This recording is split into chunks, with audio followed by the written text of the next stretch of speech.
contact Steve at agentsteveboyle.com. On the bullpen jackpot sweepstakes from the New York Lottery, go to sny.tv/New York Lottery to enter. And by Budweiser, the legendary lager for legendary moments.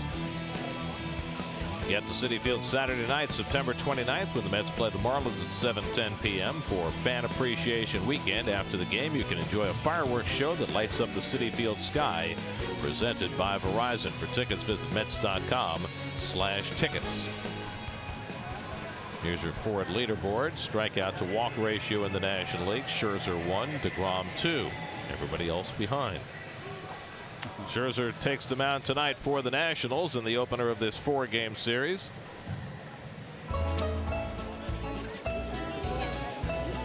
Mets and Nats in D.C. First pitch is coming right up.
Lineup with as many left-hand hitters as possible tonight, going up against Max Scherzer. Dominic Smith gets a rare start in left field, just the 8th time he's done that this year, with Bruce playing first base. Boy, look at the Toyota numbers for Max this season. Just another outstanding Cy Young kind of year. 7-2 against the Mets his last 9 starts with 89 Ks. He's got 7 starts this year with 10 or more strikeouts. And your Jeep Washington National defense. You got the 2-time Gold Glover Matt Wieters behind the plate. A lot of youngsters on that infield. In the outfield, of course, we opened up with Bryce Harper. We don't know where he's going to go, but he's going to take that little tool chest with him, and they're going to dance for you. We can move that tool chest over to Robles and Soto if Harper leaves the Nationals. Well, we haven't seen Robles before this season. He was hurt most of the year. He was the #1 prospect for the Nats before Soto came along and outstripped him at age 19. We saw him just for a shade. Remember we did that game outside in center field? He was playing center field that night for the Nationals. That was last year. Yeah. He's got 5 tools. They say that Robles may be as fast as Trey Turner, which would be amazing because Turner may be the fastest player in the National League. Guy at the plate might give him a run for their money as well. Ahmed Rosario has been doing a lot of running lately. A couple of infield hits last night. Rosario 3 for 4 in last night's game. Stole a couple of bases. And he steps in against Scherzer.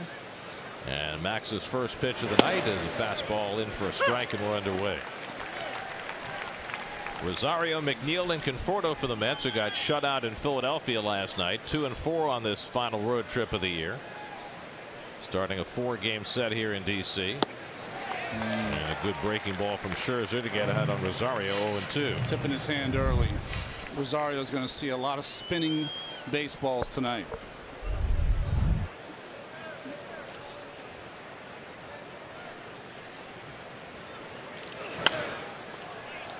Fouls back the fastball. Scherzer with 277 strikeouts coming into the night.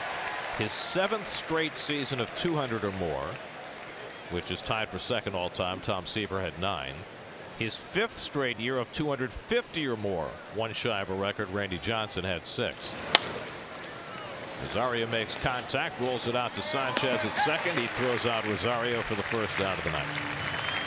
When Scherzer made his first start against the Mets, and his only start this year, he only struck out 5 in 7 innings in that game. It was a rare low strikeout game for him. Here's Jeff McNeil, who had a good series in Philly, going 5 of 11.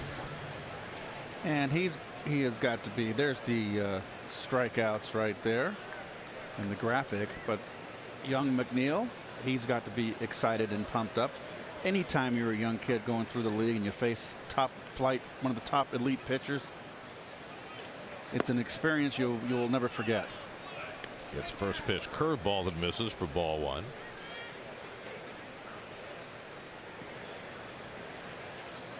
McNeil hitting .335 through his first 185 big league at bats. And Scherzer throws a fastball by him, 1-1. Scherzer trying to bounce back from one of his worst starts of the year. His last time out against the Braves, he gave up 6 runs in 4 innings. Took him 102 pitches to get through those 4 innings. In a 10-5 loss, McNeil flies one to shallow center, cutting in his Robles. Couldn't see it, and the second baseman Sanchez tries to get to it. He can't pick it up, and McNeil winds up with a fortunate double, with Robles having not seen the ball properly and winds up getting shaken up on the play after Sanchez goes tumbling after the ball. Well, there's right away he doesn't pick it up at all. He's asking for help. Oh, he got kicked a little bit there. He'll be okay. He knew the right general direction. He just didn't know exactly what the baseball was, and quite an effort by Sanchez to even get close to that ball. So when you're hot, galore. When you're hot, you're hot. McNeil, everything he touches, that bat is a magic wand. Well, we've talked about it before in this ballpark. This is very much like Turner Field in that there are very few lights in the outfield. There's one bank that sits high above the scoreboard, but there's not the even lighting in the outfield that you need at twilight. Also see the divot that came out under Sanchez. Sanchez could have hurt his knee right there. I was going to say, different ballparks over the course of the summer, sometimes the ball is hard to read off the bat at different times. Maybe right now it's the first inning at twilight here in D.C. Well, first aid for the outfield there from the grounds crew. That's one big divot. Robles still holding that shoulder and collarbone area where he got kicked by Sanchez after he made that diving attempt. Well, he could have been kicked in the face. I think he's fortunate that it got him in the upper chest, well, probably the collarbone area, Gare. So the upshot of all of that is the grass is back in place, and McNeil's at second base with a pop fly double. And Michael Conforto will step in with a runner in scoring position. What a charge Michael Conforto has made here in this last month. Hitless his last 2 nights in Philadelphia, but he has had Scherzer's measure, 7 for 21 with 3 home runs against Max. And he takes a fastball high for ball one.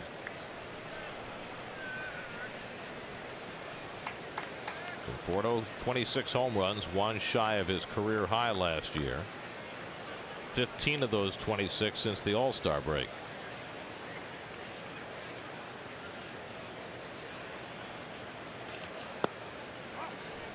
And the cutter misses away. 2-0.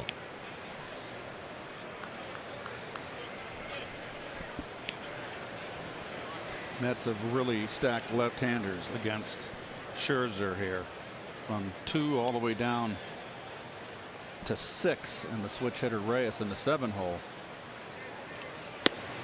I personally, when I pitched, love teams to stack left-handers because it means you only have to work one way. Got the same hitter coming up all the time. Never have to throw that breaking ball off the right-hander. You get locked in. I thought I did. Jay Bruce waiting on deck. McNeil at second with 1 out. Conforto with a 3-0 count. And takes a strike, 3-1. DJ Rayburn is calling the balls and strikes tonight. Max is a little ticked down from what he usually throws. He's first inning more of a 96, 97 guy. He's a guy who operates on a lot of adrenaline, but Yeah. he's the kind of guy whose adrenaline can last for 7 or 8 innings. We've seen it for 9. And he gets that 3-1 breaking ball in for a strike, full count. Best we ever saw Max was when he pitched a no-hitter and struck out 17 at Citi Field the final week of the season in 2015. Only thing that separated him from a perfect game was a Yunel Escobar error on a Kevin Plawecki ground ball. 3-2 coming to Conforto, and he fouls back the fastball. Well, here are the home runs against Scherzer. Opposite field, which I always love to see from Michael. Oh, slider didn't get it in, and he yanks that one down the line. And there's another opposite field. Just inside the corner. Now he's got a 3-2 count with a runner in scoring position. And Michael, it's a good cut at that fastball and fouls it back. Scherzer's yet to break out his changeup.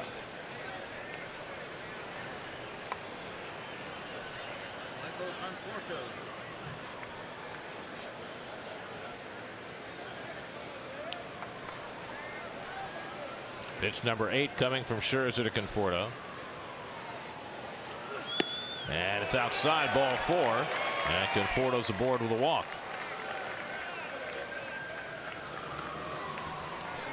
So now the Mets trying to get to Scherzer early in this game. Have a couple of men aboard, and Jay Bruce coming up.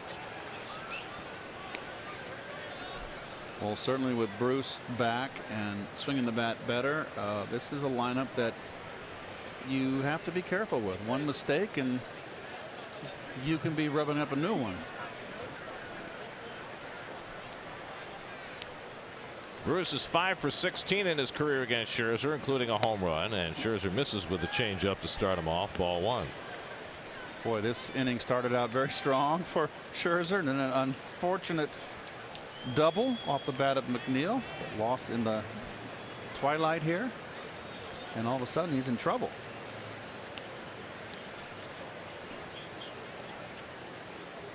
Dominic Smith on deck, and Bruce takes outside. 2-0. Couple of changeups to start him off. Well, the Mets went up against Aaron Nola the other night in Philadelphia. Got a couple of runs against him. Ticked his ERA up a little. And you know how badly they'd love to get to Scherzer here to solidify DeGrom's Cy Young hopes. A chance here in the first inning. 2-0 to Bruce with 2 on. And he pops one foul off the right side. That'll go out of play. Well, there's the race. DeGrom with by far the best earned run average. Scherzer leading in strikeouts, also leads in WHIP, and has a few more innings than DeGrom. I think 2 weeks ago you could have made an argument for all 3. I think right now it's Scherzer and DeGrom. I'm in full agreement, Ron. Jake gets his shot tomorrow night. And Bruce cuts and fouls it back, 2-2. Talk with Bob Carpenter, the TV voice of the Nationals before the game. He said that 2 starts ago against Chicago, Scherzer was cruising along through 8, had a real difficult 9th inning where he really had to work hard, and he came out his last start against Atlanta and had nothing. He got knocked out in the 4th. Already his 20th pitch of this opening inning. And Bruce pops it up. Turner retreats onto the outfield grass. Infield fly rule is called, and that's the 2nd out. So Scherzer gets Bruce on the pop-up. There are those last 2 starts. Keith, that start against Chicago was an old-fashioned start. It was the first game of a doubleheader. Remember how valuable it was for your first pitcher of a doubleheader to throw a complete game? Right. Save your bullpen? Yep. He threw 111 pitches in that game. Which is not a ton for him. No. One of his 2 complete games this year. So now Dom Smith, hitting 5th in the order, gets a crack with 2 out and 2 on. Dom playing left field tonight to shoehorn another left-handed bat into the lineup. And he takes a fastball out of the strike zone for ball 1. So Scherzer's fastball command just a little off in the early going. He's tried to throw a half dozen of them inside the lefties. He's missed with each and every one. McNeil at second, Conforto at first with 2 out. And Smith pops one up. Shallow center field. Robles appears to see this one. Make sure everybody stays out of the way. I wasn't sure. And that retires the side. A fluke double and 2 left. Jason Vargas goes to the mound when we come back.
The young guys, Robles and Soto, hitting 1st and 5th for a Nationals team that is 2 games over 500, still technically alive in both the division and wild card races, but running out of full quickly. Well, Land Rover numbers for Jason Vargas. You mentioned that stat he had against Washington in late August 24th. He went 6 strong innings, 3 hits and 8 strikeouts. Here's Robles leading off. Is 21 years old, missed 3.5 months this year with a hyperextended elbow. He was supposed to be the #1 prospect for the Nats coming into the season, but with Robles hurt, Soto came up. Soto set the world on fire, and now Robles trying to prove himself in a late season audition. Just his 12th game.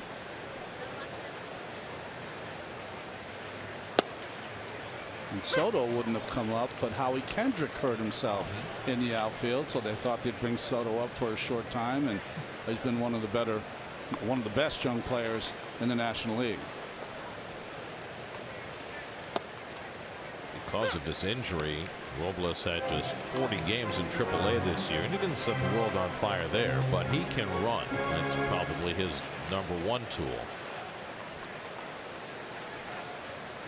2-2 coming from Vargas, and he chases one outside, a change up for strike 3, and Vargas has a strikeout to start his night. Well, Vargas is the kind of guy that will just feast on young hitters.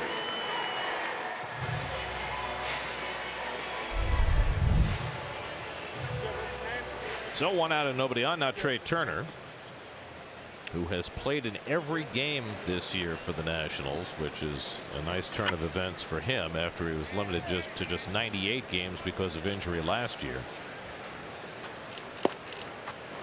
And Turner takes fastball strike.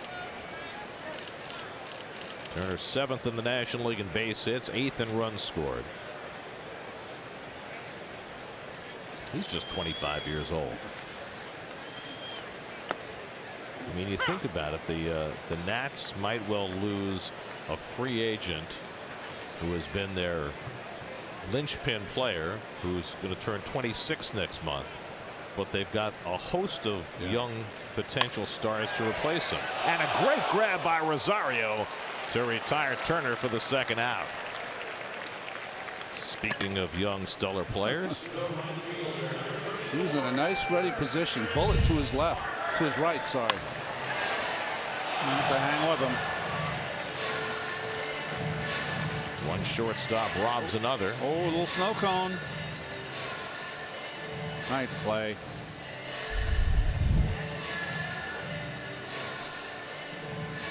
So 2 out and nobody on. Now Harper. Keith mentioned it. Bryce just had a dreadful time in the first half of the season, but he has really picked it up the second half, and most importantly, he's not chasing at nearly the rate he did early in the year. I think early in the year when we watched him, it's almost like he was trying to force the action. You know, he wanted to put up a big year in his final, maybe in his free agent year, and he was really trying to force it a little bit. He's let it come to him a little better in the second half.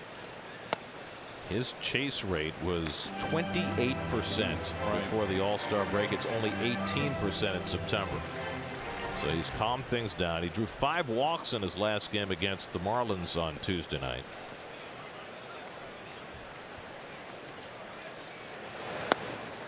And that's off the plate, 2-1. What do you think the chances of him coming back here? Low, huh? I would think the odds are against it, strongly against it. Who's going to go after him? Who's going to open up the bank of Monte Carlo? Well, everybody says the Phillies have money to spend. It might be players for both Harper and Manny Machado. So you may not be rid of him as far as the division is concerned just yet. San Francisco needs some outfield help. And there's ball 4, and Harper walks for the 124th time this year. Boy, oh boy, where was that pitch? There's 2 of them were very questionable. I thought they were strikes, and we'll go right to the Mets' Lexus defense. On the infield, Reyes gets to start tonight at third base. Jay Bruce at first. Dominic Smith in left field getting playing time. And here's the pitch to Harper, your Jeep Pitchcast. What do you think, guys? That's a big red dot. Looks like it's in the strike zone, doesn't it? 124 walks. That matches Harper's career high that he set in his MVP year in 2015. Here's Anthony Rendon. Rendon having another terrific year, 6th in the National League in batting, 2nd in doubles, 9th in slugging. I was saying to Ronnie before the game tonight, maybe now Rendon is the best active player who's never been in an All-Star game. Pops this one up into shallow center. Angling in is Conforto with Nimmo, and it's Conforto to make the catch, and that retires the side. Jason Vargas gets through the first with some help from his shortstop. Rosario with a great grab. No score after 1.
Max Scherzer threw 22 pitches in the opening inning, was able to work his way out of trouble.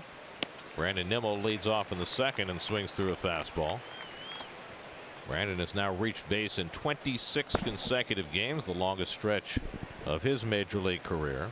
Only Anthony Rendon has a longer active streak at 27. Oh, he just threw 2 heaters right by him inside. Let's see if he just says okay. And you go back in that well again.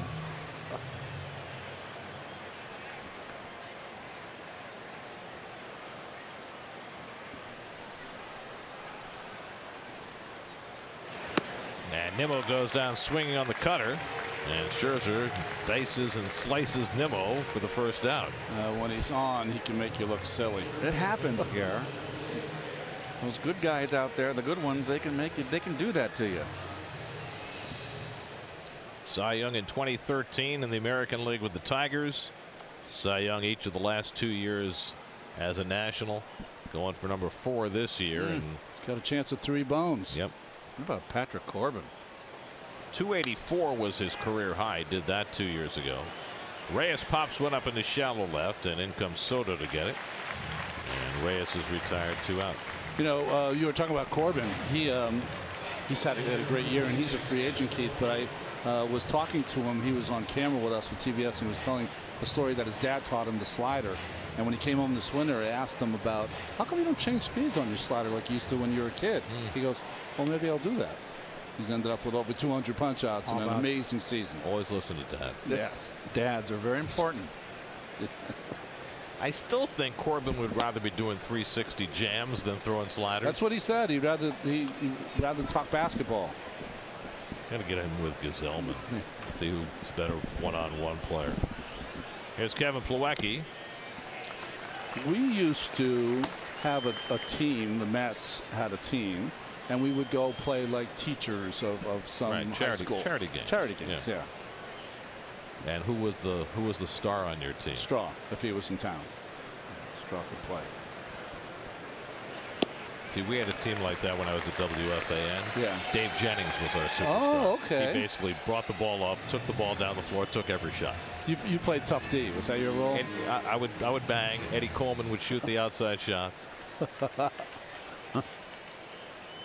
Mad Dog would pretend he could play. Mike would watch.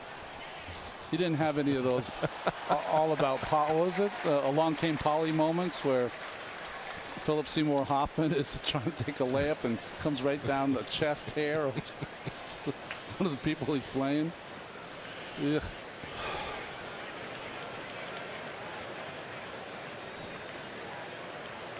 One-two coming to Plawecki, and he goes down on strikes. Scherzer with a changeup gets Plawecki. 2 strikeouts in the inning for Max as the Mets go down 1-2-3. Scherzer's got it working now. No score going to the bottom of the second.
celebrating the many ways Latinos put an accent on baseball. Share how you put an accent on the game with hashtag Ponle Acento.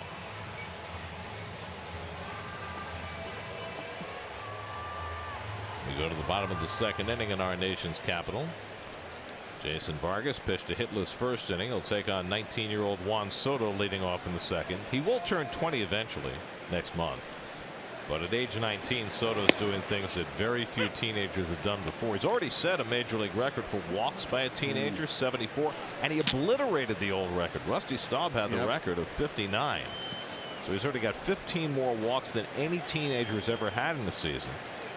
And lets this one out to left center, and angling in is Dom Smith to get it. He's got 20 home runs. Only 2 teenagers have hit more. Tony Canigliaro. Yes. And Bryce Harper hit 22 as a teenager. Tony C hit 24. And the thing about Soto is, and I didn't really realize it until I was looking at his history this week. He only played 32 games in A-ball last year because he was hurt most of the year. And then he comes up at age 19 and does what he's done. Here's Ryan Zimmerman with 1 out. Which, of course, leads to the next question, which is Juan Soto the Rookie of the Year, or is Ronald Acuna the Rookie of the Year? It's one of those things that Acuna might get it because his team looks like they're going to the playoffs. Sometimes that happens. But Soto has been so outstanding. I asked his manager, Davey Martinez, what he was doing at 19 years old. He said he was doing his best to try to get out of single A. As are most 19-year-olds. I was suffering in double A. Call strike to Ryan Zimmerman, 2-1. Zimmerman has picked it up over the last month or so, but this has been a vastly disappointing year for him after a huge comeback season last year. Last year, 36 home runs, 108 RBIs. This year, 13 and 48.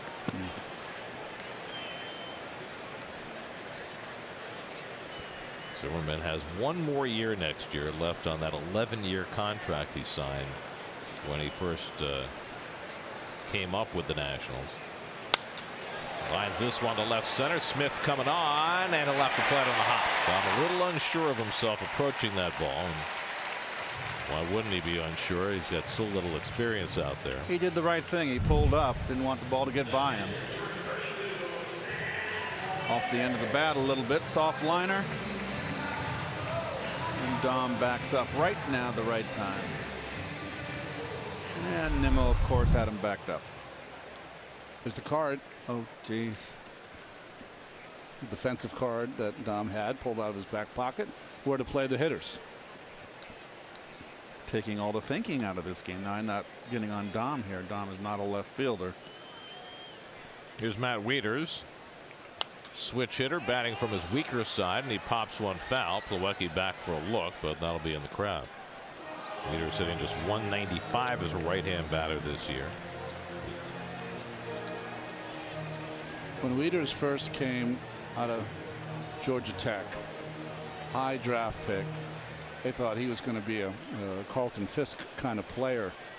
But I don't know. The catchers nowadays, once they hit 30, 31, 32, it takes a toll on their body. Or, I mean, it took a toll on older players' bodies too, but really affects their offense. You think of how many catchers were able to sustain great offensive numbers deep into their 30s.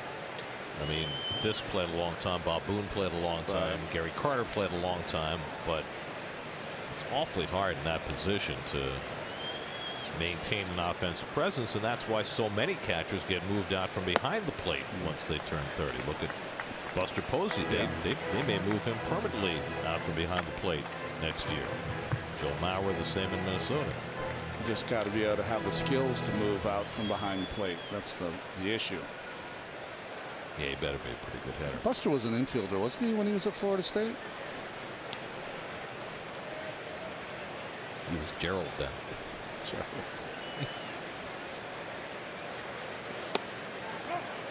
Vargas misses just inside the Wieters, 2-2.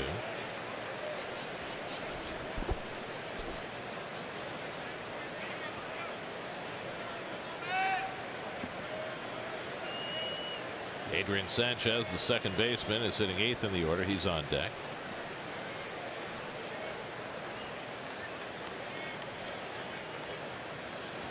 And Wieters goes down swinging on the curveball. Second strikeout for Vargas. 2 down in the inning.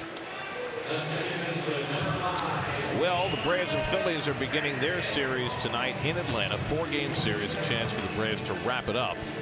Their magic number is 6. The Nationals are a game and a half behind Philadelphia and basically need to win every game and hope that the Braves lose every game. Phillies go to Atlanta and then to Colorado before going home to play the Braves. So they've got 7 games with Atlanta. They've got their fate in their own hands because of that. Sanchez grounds one, and Rosario has trouble picking it up, and everybody's safe. I wonder if Jose kind of distracted him there. Kind of was going to come across and take the ground ball and then pulled up. And I wonder if it just distracted Rosario. Rosario always uses 2 hands. It's one of the things I love about him in the field. Reyes, watch Reyes on your left. I just wonder if it distracted him. But anyway. 14th error of the year for Rosario. And so that'll get Max Scherzer a chance to swing the bat, something he does very well. He's got 17 hits this year, 6 RBIs.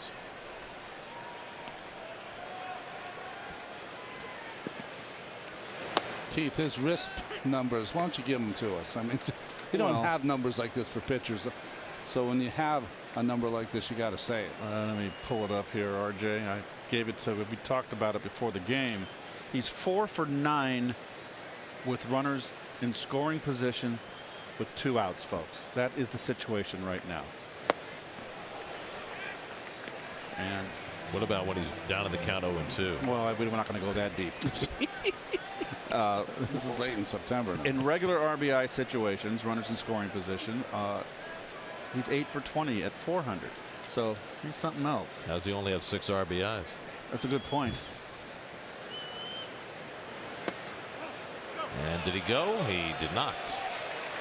Sam Holbrook with the call at first. 1 ball, 2 strikes.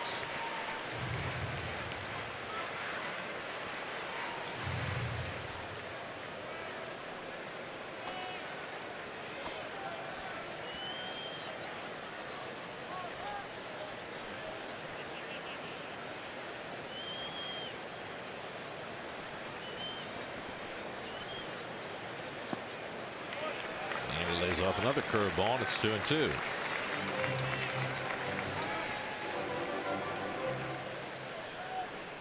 Victor Robles would be next.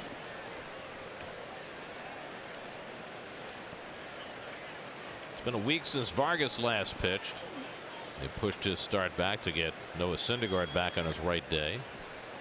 So he's got a full week. And he strikes out Scherzer with a fastball to end the inning. So Vargas gets around the error by Rosario. No score after 2.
In 2015, the Mets were heading for the postseason, but Max Scherzer put a cap on his year with his second no-hitter of the season.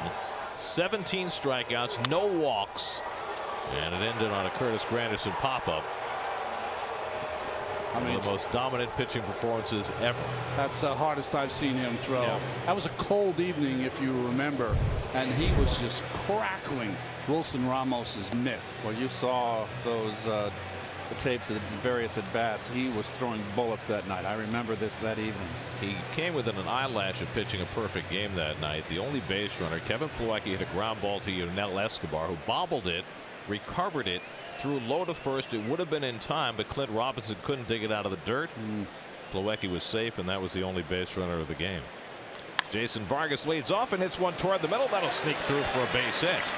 So Vargas has his 4th hit of the season, and the Mets have the leadoff man on in the 3rd.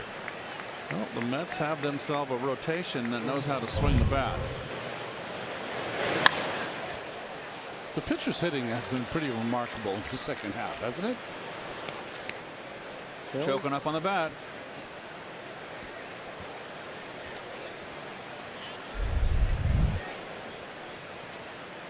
So the leadoff man aboard now, Rosario, who grounded out his first time up. Oh, Scherzer threw him by him, 0-1. Up and in. It'll get your attention. I mean, everybody knows by now that Ahmed is a first ball fastball hitter. He'll go after it. He just challenged him and beat him.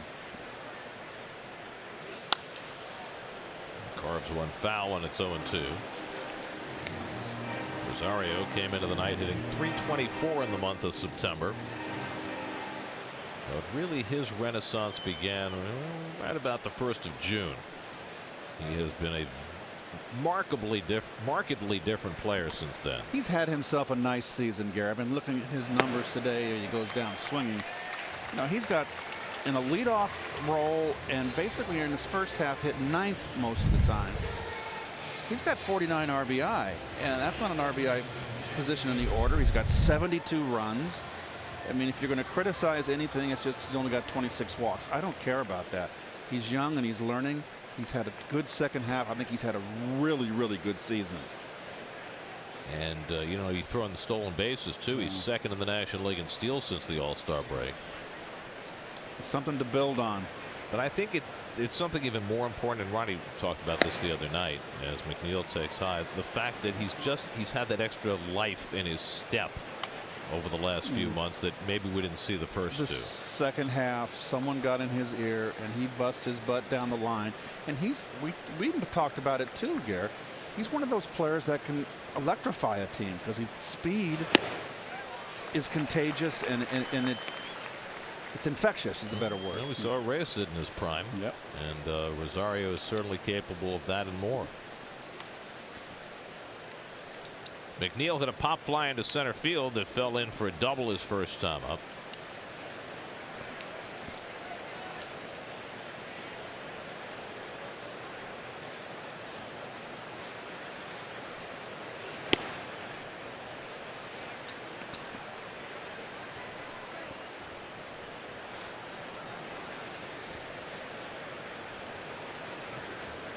Scherzer making his 32nd start of the year, his 10th straight season of 30 or more starts. Just remarkable durability.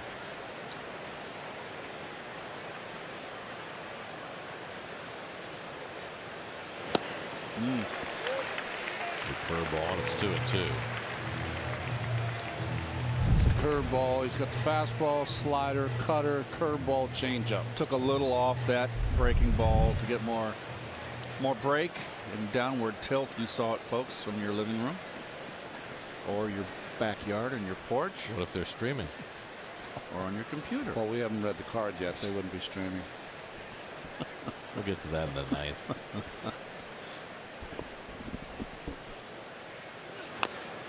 McNeil just got a piece of that cutter to stay alive.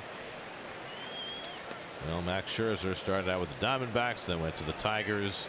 Signed a 7-year, $210 million contract with the Nationals. Most contracts of that length and value generally tend to disappoint. Not this one.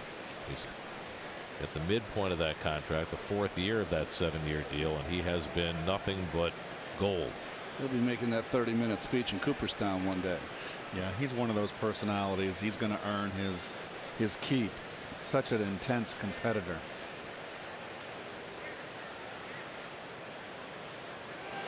Do you happen to know, Ronnie, will he be the first heterochromic player in the Hall of Fame? I wouldn't know that. You know, the black and white photos don't always give that away. That's true. And we don't know about the guys from the 1890s. Right. Was Cap Anson heterochromic?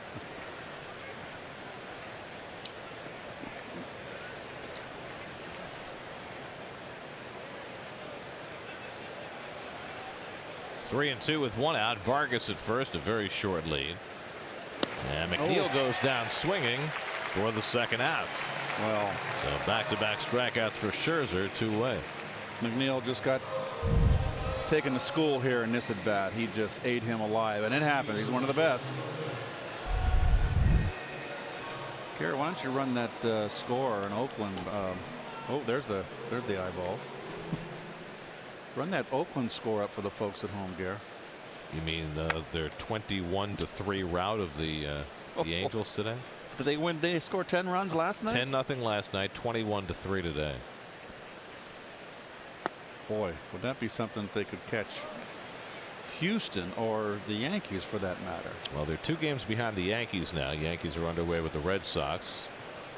Yankees just trying to stave off elimination in the East, which they've done successfully for the last 2 days. They're down 1-0 in the second tonight. Conforto hits one out to left. Back goes Soto, looking up at the wall. It's out of here. Michael Conforto again takes Scherzer the other way. A 2-run homer for Conforto, ties his career high with 27 home runs, and the Mets take a 2-0 lead in the third. Why would Michael Conforto want to pull? That hit the back wall back there by that T-Mobile sign. This is an Oppo bomb.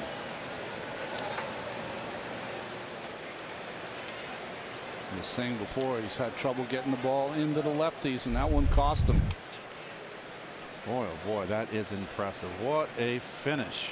4 career home runs now for Conforto against Max Scherzer, and 3 of the 4 have gone the other way. I did not think that Michael had a shot to get to 80, outside shot, but now with 77, I'm looking in terms of 85.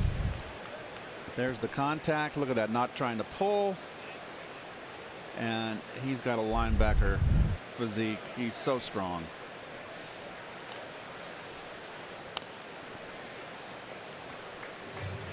Got the linebacker body from his dad, and he got the precision, the synchronized swimmer from his mom. Need precision to hit. Yeah. Jay Bruce popped up his first time up. And Bruce gets one in the air to deep left center. Back goes Robles onto the track at the wall. It's out of here. Conforto and Bruce go back to back. Scooter and the big man bust the city in half. And it's 3-0 New York. Goodness.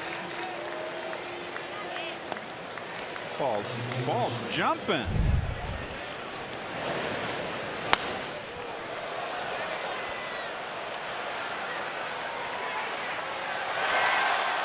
Number 9 for Bruce. That's 6 of them since he got back from the disabled list.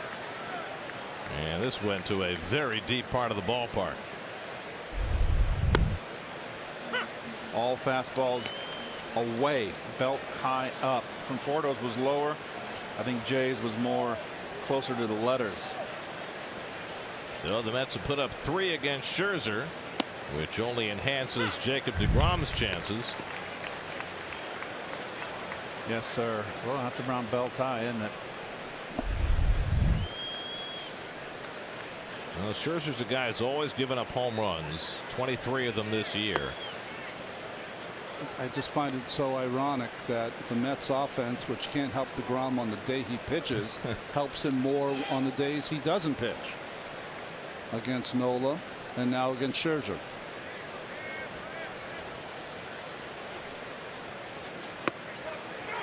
And he ties up Smith. Dunn goes around. That's strike 3. Scherzer strikes out 3 in the inning, but bracketed in between. Conforto and Bruce go back to back. Mets lead 3-0.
Jacob deGrom gets the ball tomorrow for his 31st start.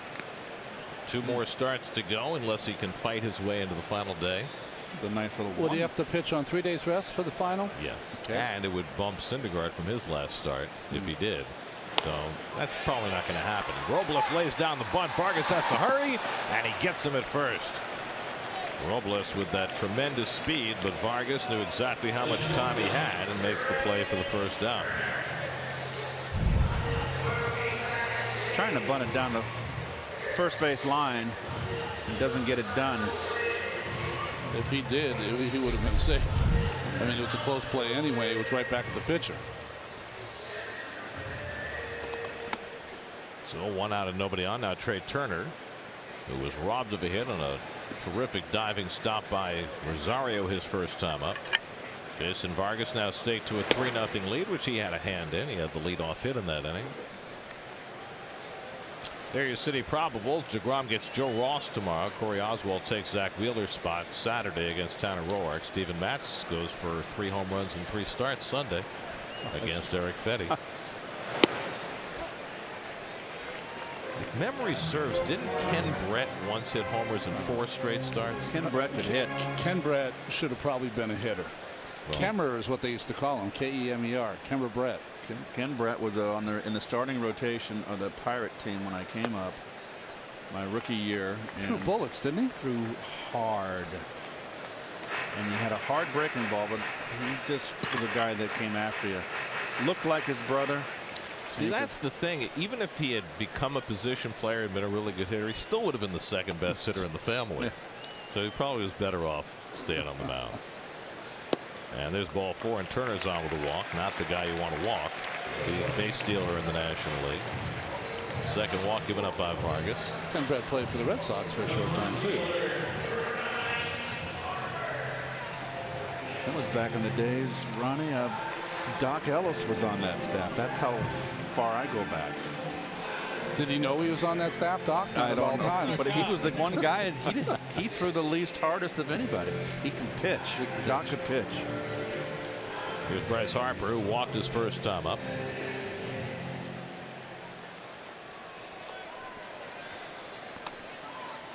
Harper with 34 home runs, one behind Matt Carpenter for the National League lead.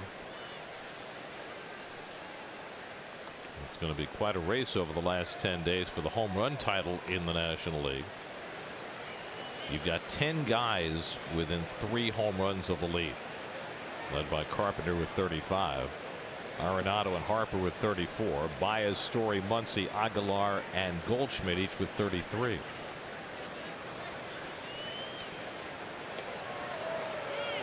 Doc Ellis pitched a no-hitter on LSD, right? That's what he says. That's what he says. Wow. Geez, Candelaria was a rookie that year. Ken Brett, Larry Demery.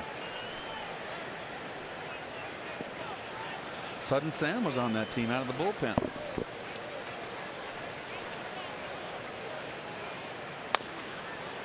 Pulled foul.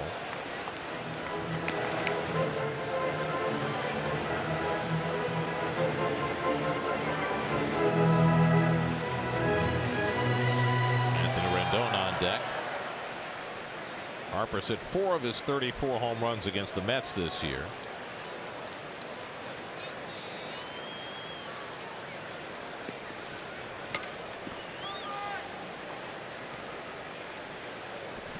Turner at first with 1 out. And Harper hits a double play ball. McNeil to Rosario, who drops it on the transfer. And so that's all they get. Harper is standing at second base, arguing that it was not on the transfer, but the second base umpire Chris Siegel said that it was.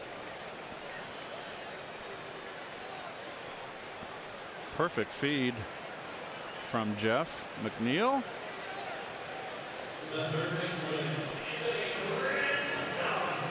Clearly it was on the transfer. Rosario had more time than he thought. I think Yes. he tried to rush this. He had the double play locked down. The harder part was getting Turner because he can move so fast and because McNeil had to move a little to his left for that. Maybe overlooked in that nice footwork by McNeil, right? So Harper aboard with 2 down, and now Anthony Rendon, who flied out to right his first time up.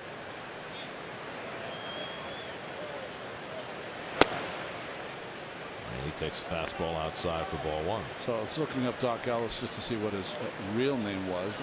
I always thought that Doc, D-O-C-K, was a nickname. It was not. But that was his name, Doc Phillips Ellis. Doc Phillip Ellis Jr. too. How about that? He was a Met at one point, wasn't he? Doc? Thought so. I don't think so. Let me see.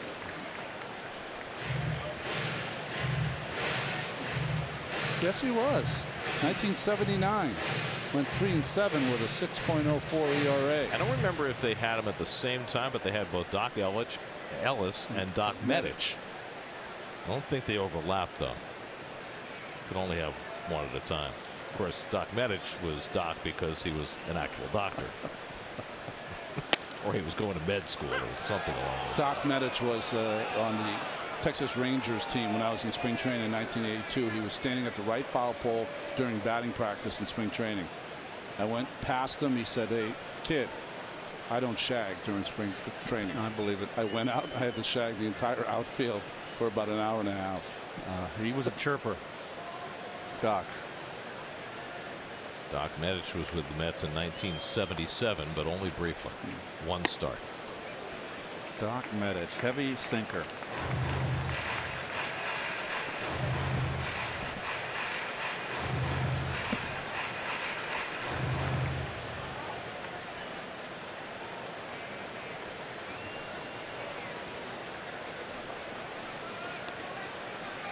Vargas behind 3-1 on Rendon.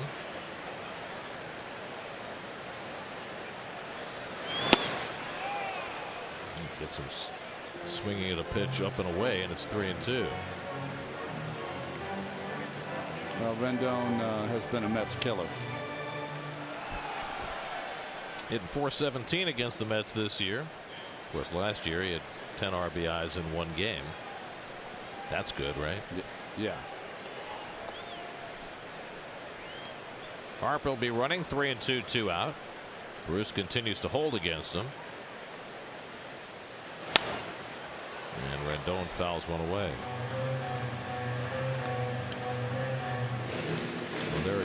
run differentials in the National League East. The Phillies over 500 despite a negative run differential, and the Nationals just 2 games over despite a huge positive run differential.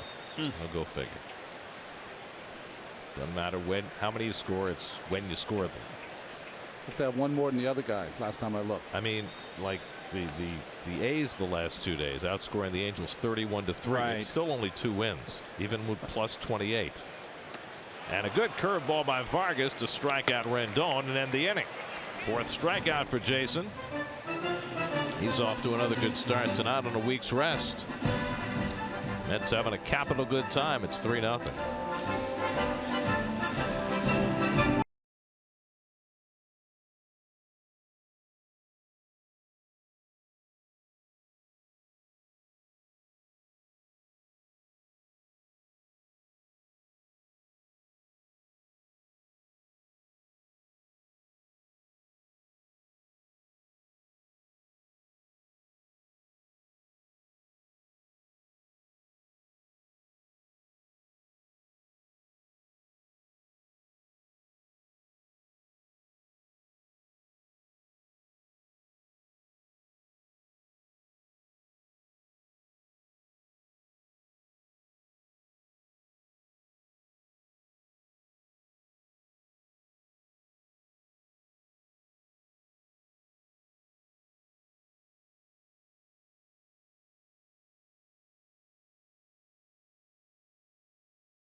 Fourth inning, Brandon Nimmo leads off against Max Scherzer after Michael Conforto and Jay Bruce took Scherzer deep in the 3rd. Nimmo struck out his first time up tonight and goes after the slider, and it's 1-1. Nimmo, Reyes, and Plawecki for the Mets in the 4th inning.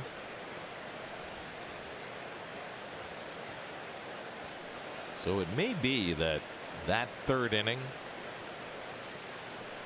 might have been just enough to dissuade anybody who might have thought that Scherzer deserved the Cy Young ahead of DeGrom. Right? Yeah, I mean, I'm just a big believer in, let's wait till the season's over. He's got 2 more big starts.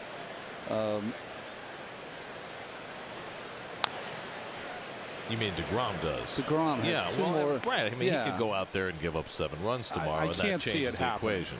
Can't see it happening, but I don't know. Karma that way for me. I just don't want to. I don't want to put it on the shelf yet. 27 straight starts. He's given up 3 runs or fewer. Longest streak in Major League history.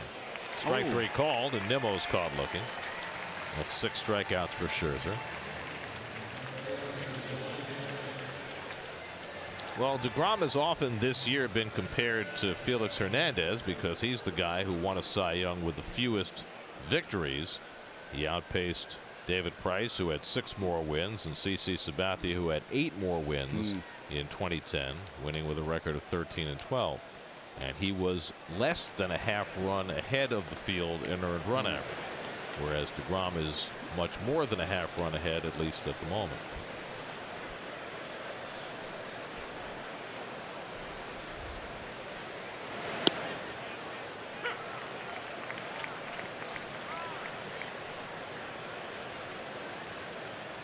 I'm even reading stories this week touting DeGrom as the MVP, which to me is ridiculous. MVP of what? The National League. Oh, come on.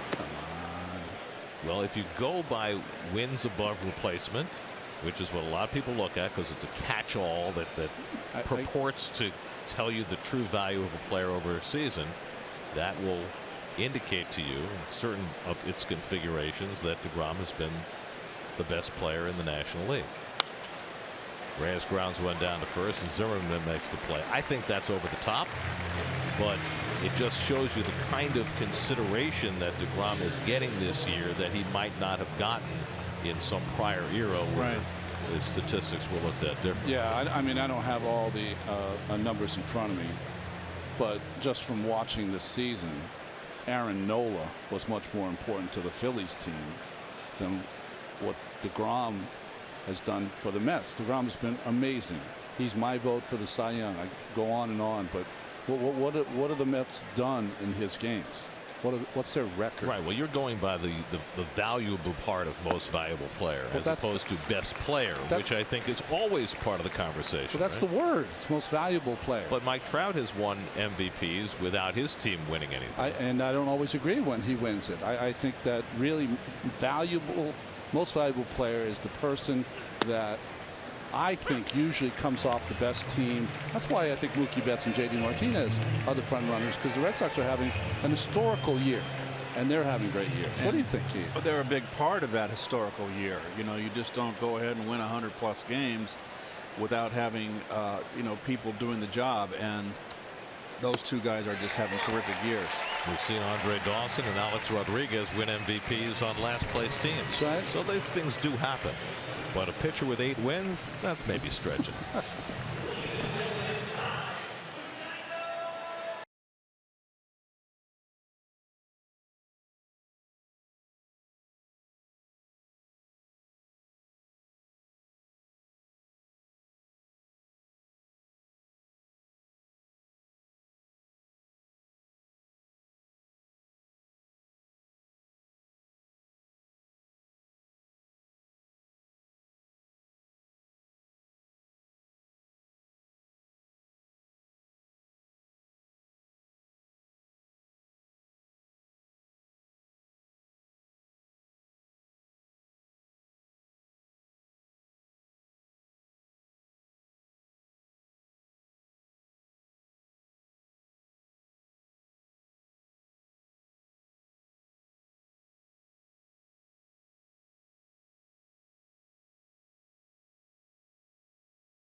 You know, I had always wondered, looking back, but at least from that video, it would appear as though Reagan was the line of demarcation when the first pitch stopped being thrown from the stands and started being thrown from the mound. Yeah.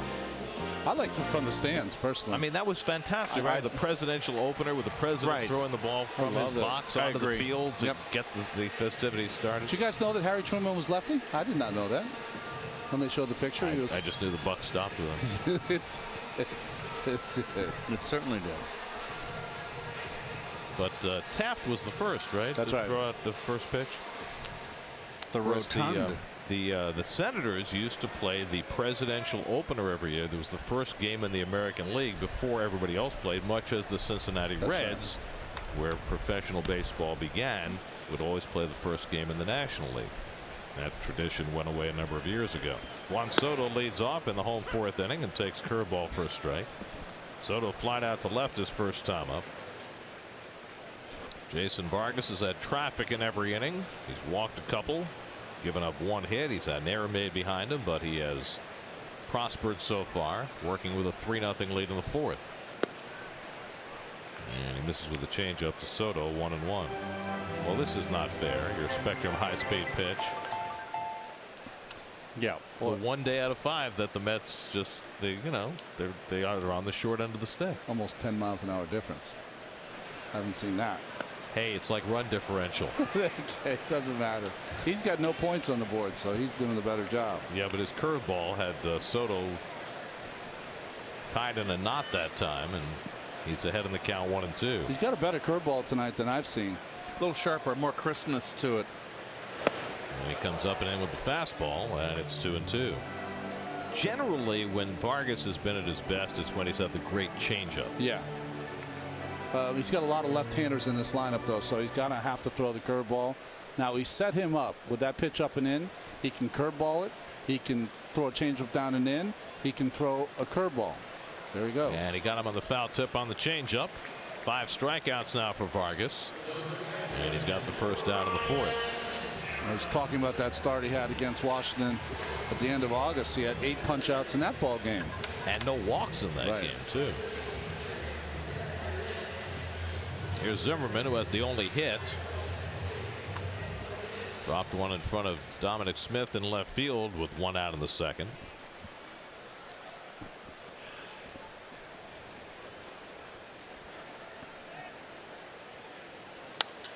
And he hits one in the air to center, and Nimmo has it measured.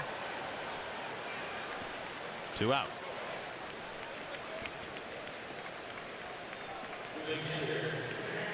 You know, when you've pitched long enough and that ball leaves the bat and it goes over straight over your head, you know you have a guy in that position.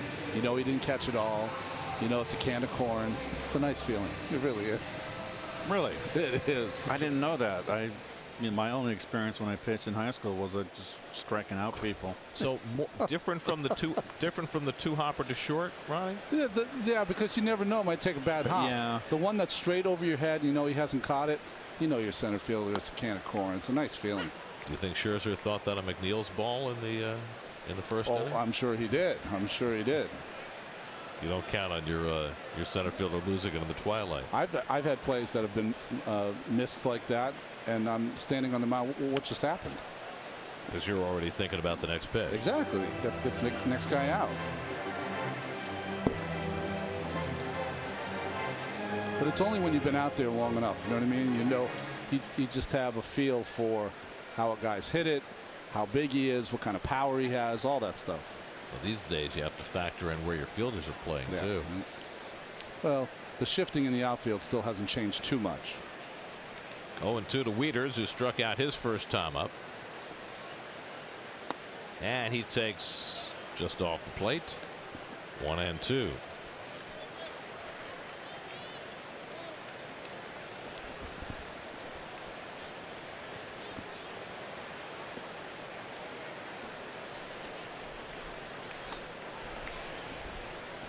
One-two coming, and that's inside. 2-2.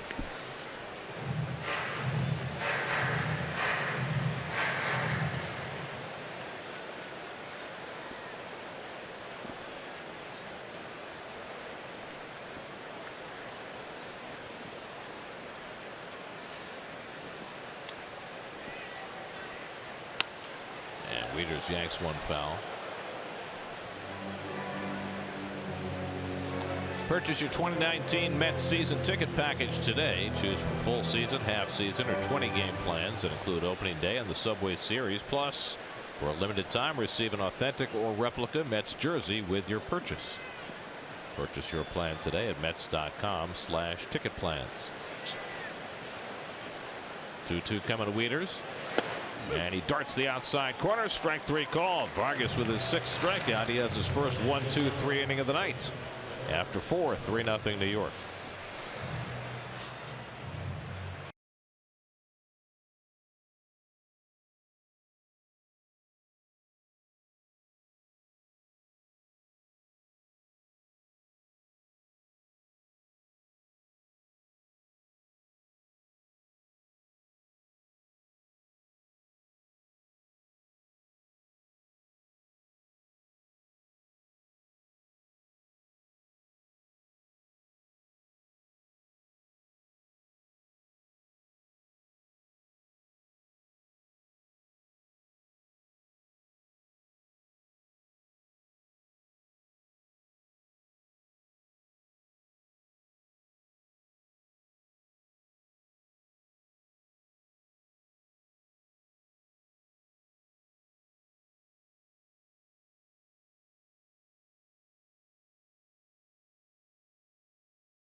Jason Vargas has been terrific so far. Michael Conforto and Jay Bruce with back-to-back home runs against Max Scherzer, which not only helps Vargas, it also helps Jacob deGrom. And the Mets have a 3-0 lead as we start the 5th. Beautiful night for baseball. Scherzer has struck out 7 tonight, which brings him to 284 for the year, which ties his career high, which is also the Nationals club record. So one more strikeout and I'll have that record rewritten. Vargas had a base hit up the middle and scored in front of Conforto's home run in the 3rd. It's looking like the pitchers love Jeff McNeil's bat. That's right. They're all using it. They're all using it.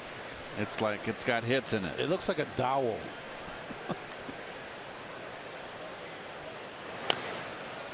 I wouldn't let a pitcher near my bat. Well, not only are they using his bat, they're not using like one of his other bats. No. They're using his gamer and then handing it to him for his at bat. No.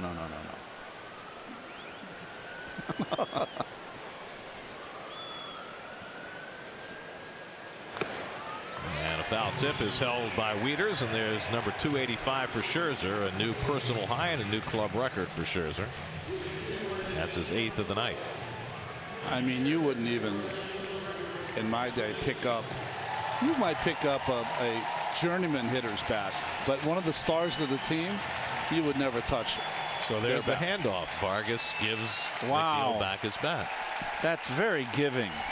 You know, I think, Keith, what as you hear the crowd applauding for Scherzer's new strikeout record. Here's Rosario, who's responsible for one of those strikeouts. Keith, I just think it's a more kumbaya time. It is very giving. It's just not in me. I haven't got that kind of a giving nature when it came to my offensive tools. Do you think there are other hitters who would have been more accommodating than you back in your day in terms of lending another player his bat? A pitcher or just a player? Well, does it make a difference? Well, Willie McGee gave me his bat, and I told you in Game 3 of in the World Series in Milwaukee, in Game 3, and actually it was Game 4. And I said, Willie, can it was a brown bat. It was the bat I used the rest of my career, and I guess the bat that I had, it was October. It felt a little heavy. It was off to the bad start. It felt great in my hand, and I said, Willie, can I use one of your bats the rest of the series? And he said, sure. And I wound up killing it the rest of the series. So having had that experience of taking the bat out of the hands of one of your teammates and having it work for you, you're saying that if Ronnie had come to you and said, may I borrow your bat, Keith, you would have put the kibosh on it? I would have told Ronnie to go back into my bat rack upstairs in the bat room. I got 3 dozen, pick one out. It's very kind. But not my gamer.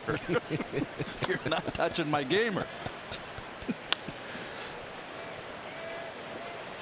Oh, I just heard the story you were telling me about Bojo's bats. Maybe I needed one of those bats. Guess you did. Those the ones that got confiscated? Yes. I needed one of those bats. It's 30-30 in those bats, you know. 1-2 to Rosario, and he takes one the other way for a base hit. 96 away, and Rosario takes it the other way. So the Mets have a 1-out base runner. Jeff McNeil coming up, and we check in with Steve Gelb. Steve? Gary, I actually had a conversation today with Jeff McNeil about allowing the starting pitchers to use his gamer, his bat. He said one of the reasons he really doesn't have a problem with it is that his bat is so uniquely thick that it's not going to break. He said Jason Vargas thought he cracked it, felt really badly, and McNeil said, no, this thing, it's so thick, it's so heavy, it's not going to break. So he doesn't have that much of an issue with it, but then he did add a little caveat in his position as a rookie. He can't really say no to these guys. See, what he needs is a better number. Anytime you're wearing 68, you got no juice. Yeah. That is a Nellie Fox bat right there. And we had Nellie Fox up a couple broadcasts ago. That thick-handled bat. So here's my next question. Why do the pitchers like McNeil's bat so much? I think because they've gotten a couple of hits, so it's become kind of superstition that if you grab that bat, it's got some hits in it. Now, Steve, do we know if any of the position players have asked to borrow McNeil's bat? Not to my knowledge, but that's what clubhouse time is for tomorrow. I'm wondering, you know, if McNeil keeps on going the way he's going, will there be more guys who want a little slice of that? Yeah. Jeff tries to take one the other way and fouls it off. I always felt that those bats were so thick, the thick handle at the bottom, that they'd be less pliable on contact. You know, I don't know if that's white ash or he's using maple. He's using maple. Okay, very good. But the maple is not as pliable as the white ash. Isn't it just a matter of what fits your hands the best? And feels Whatever comfortable in your hand? Whatever floats your boat, whatever feels good in your hands. Yes. I'm thinking, you know, pitchers tend to have particularly big hands. And Yeah. I'm wondering whether a thicker handle is better for them. I had 2 different bats. I had a bat that I would use when I was in a hitting situation, and I used a much bigger bat when I was a bunting situation. You mean bigger barrel? Bigger barrel, yeah. For barrel awareness? Barrel awareness on the bunt, yes. You love that. Gary, the one thing Vargas said about it, though, and this is what McNeil has talked about, why he likes that bat, is even though it's big and thick, it's even throughout, and so it feels a lot lighter, he said. Well, that's Goes down swinging on the cutter at his feet. A rarity in that McNeil has struck out twice tonight, but that's Scherzer. He's got 9 for the night. Yeah, this is he's made him look bad the last 2 at bats, and that's nothing. Like I said, that's one of the top pitchers in the game, and these are the lessons you learn. The only way you're going to get on to Max Scherzer is to face him and just put that in the back of your head every at bat you have. How he pitched you. Now it's Conforto who opened the scoring with an opposite field 2-run homer and gets first pitch curveball this time for a strike. Michael walked his first time up and then delivered his 4th career home run against Scherzer. 4 home runs in just 22 at bats, and his 27th home run of the year, matching his career high from last year. When you think about where Conforto was at the All-Star break, he had 11 home runs when the break came. He's got 16 since. He's had himself it's always better to have a strong finish. Go into spring training in a very positive attitude, ready to go. Okay, I'm going to put a whole year together. changeup in for a strike, and it's 1-2. So we've seen enough of Michael where he's had difficulty with the off-speed breaking stuff and changeup. So what does Scherzer do this third time around? Nothing but off-speed stuff.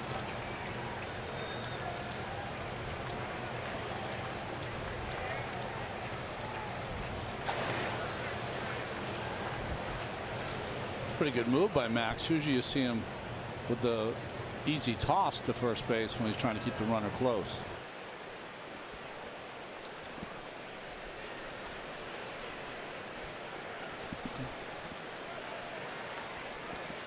Rosario hasn't moved since arriving at first. And Conforto goes down swinging on the cutter. That's 10 strikeouts for Scherzer, the 17th time this year he's struck out 10 or more. Halfway through, 3-0 Mets.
Four score and 7 years ago.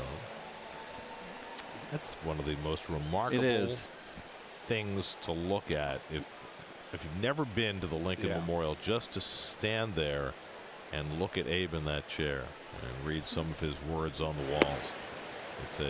It's a humbling experience. It is. Adrian Sanchez leads off in the home fifth inning. He reached on an error by Rosario his first time up. Scherzer on deck, and then Victor Robles, and Vargas gets the changeup in for a strike, and it's 1-1.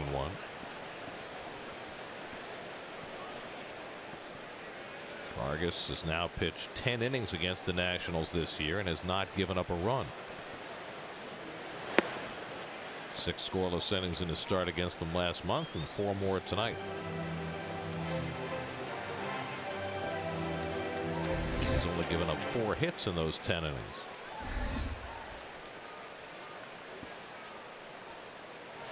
innings. Sanchez lines it to left, and in comes Smith sliding. And he kicked up a divot, but he made the catch. Wow. Someone can get hurt. What is going on there? And figures Nimmo would be the guy who replaces the divots. You just knew that, right? Someone's going to get hurt on this turf. Well, what they've done, and I'm not saying this park's any different than any others, but they've made the ballpark where there's so much sand underneath the grass for drainage that there's not a lot of roots that go in that are strong enough to stop that kind of divot. Okay. Brandon's saying I did my best. May require some professionals from here. Pretty soon he's going to tell Dominic Smith to take out the 7-iron on his next shot. I mean, he just stuck here as he slid. That knee. Yep. Yeah. Oh boy, that's very dangerous, man.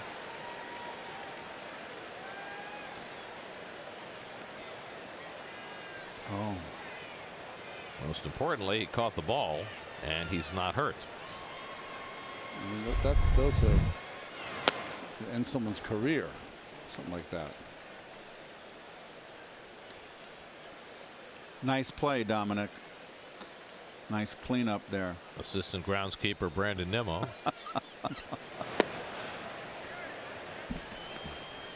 Vargas with a good changeup gets ahead of Scherzer 0-2. Max struck out his first time up. One of 6 strikeouts for Vargas tonight. 2 shy of his season high. And now he has 7. So there have been 17 strikeouts in the first 5 innings of this game. 10 for Scherzer and now 7 for Vargas. It's just not supposed to be that easy. It is now.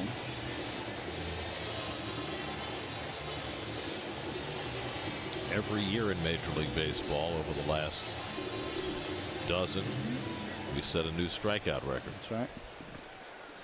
Just Where now, does it end? Just now we're not getting any hits. So less hits than strikeouts.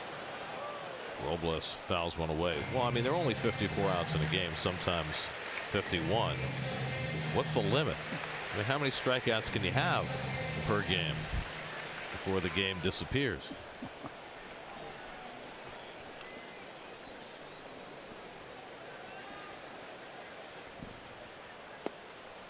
And that curveball bends in for a strike, and it's 0-2. I mean, there have been 29 outs in this game, 17 via the strikeout, and there you see how the numbers have progressed. We're going to be close to 17 this year. And Vargas has another one. He's spanned 8 over the first 5 innings. 5 scoreless innings for Vargas, and a 3-0 Met lead going to the 6th.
Going back-to-back homers for Conforto and Bruce. That came in the 3rd inning. That's accounted for all the scoring tonight. That's with a 3-0 lead as we start the 6th. And Bruce will lead off against Max Scherzer. Scherzer with 81 pitches through 5 innings and 10 strikeouts. Big shift on Jay. Sanchez way out in shallow right. That doesn't sound right. Way out in shallow right. Kind of an oxymoron. Yes. Shallow deep.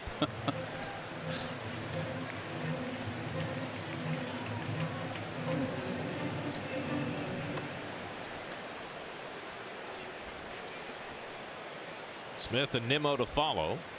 And Bruce takes a cutter low and in, 1-2. Well, at the top of the division, the Braves are leading the Phillies 2-1. That game's in the third inning. Braves have a magic number of 6. They can get it down to 4 with a win tonight. Kevin Gausman against Vince Velasquez in Atlanta.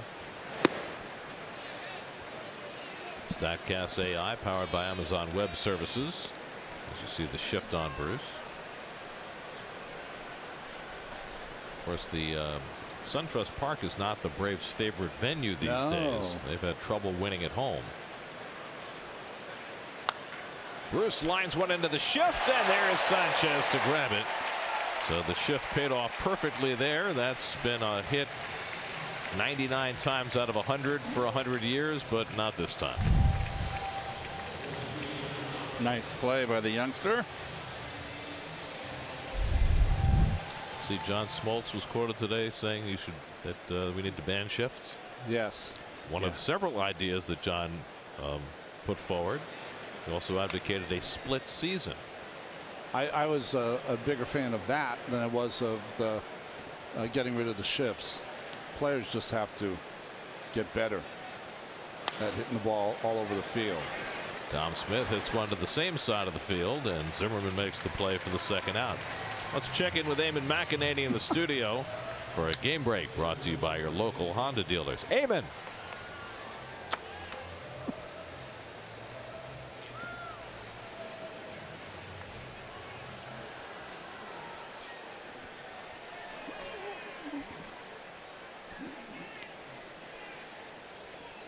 So the A's now 3.5 behind Houston in the AL West and 2 games behind the Yankees for that first wild card spot. And it helps them fend off the ridiculously hot Tampa Bay Rays. Rays are 14-3 in September. They're 19 games over 500, but now they're 6 games behind Oakland for that second wild card, and their hope is fading quickly. 1-1 to Nimmo. I mean, those 2 teams, Oakland and Tampa Bay, are the 2 greatest stories in baseball this year. Yeah. Can you imagine that Alex Cora's Red Sox going to win all the games they win? You know, what do they end up with? 107, 108, whatever they end up with. And he might finish 3rd in the Manager of the Year behind Melvin and Cash. No higher. I mean, what Kevin Cash has done in Tampa Bay is miraculous.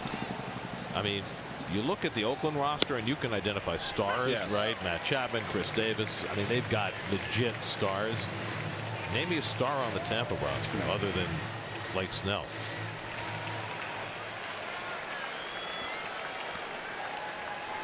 Joey Wendell. Well, I mean, he's had a great second half. Great Rookie of the Year season. Adames, their shortstop. I mean, it's not easy. 2-2 to Nimmo, who struck out twice tonight. And Scherzer misses low and in with a cutter. 3-2. They got that starter who keeps matching DeGrom start for start. Stanek never gives up more than 3 runs. Never pitches more than 2 innings, but you know, it's a small piece.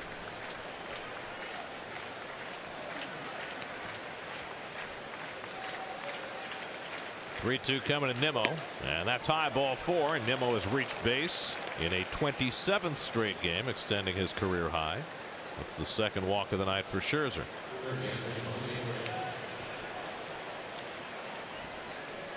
So how far will they push Scherzer tonight? He's at 93 pitches with 2 out in the 6th. Here's Reyes, who's 0 for 2, getting the start at third base tonight with Frazier getting the night off. Reyes' first start since last Thursday. And he takes one on the corner for a strike.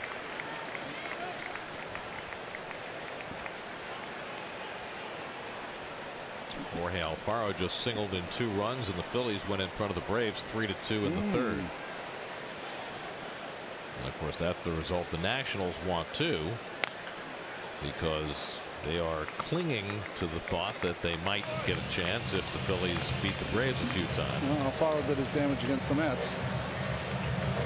Kills the Mets, not just with his bat, but with his legs.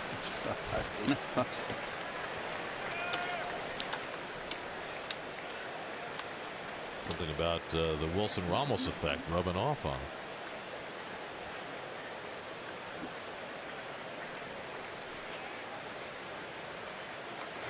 And Reyes down on strikes.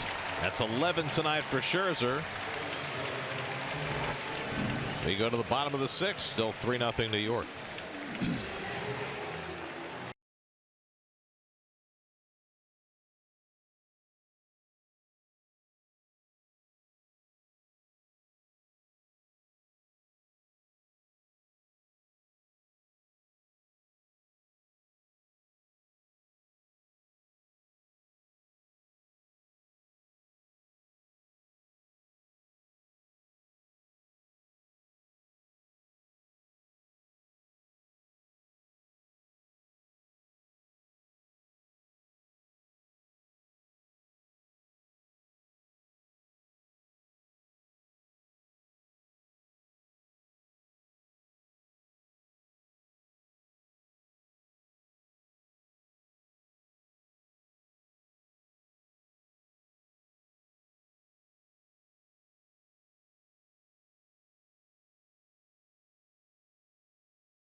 Schwartz, Ray Lucas, Willie Colon, Bart Scott, and Janae Coakley for a complete game breakdown, player reactions, and Todd Bowles post-game comments on Jets post-game live presented by Toyota tonight after the Jets-Browns game only on SNY. Trey Turner leading off the home 6th. Jason Vargas working with a 3-0 lead. That's to get their bullpen started. Vargas 69 pitches through 5 innings. And a good curveball has Turner flailing, and it's 1-1. The Nats have only 1 hit in this game, a Ryan Zimmerman single in the 2nd. Turner came the next closest to a hit, a line drive that appeared ticketed to left field, but Ahmed Rosario made a diving catch and took a hit away from him in the 1st.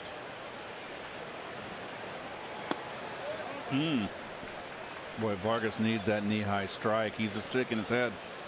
Home plate umpire DJ Rayburn, not a low ball umpire.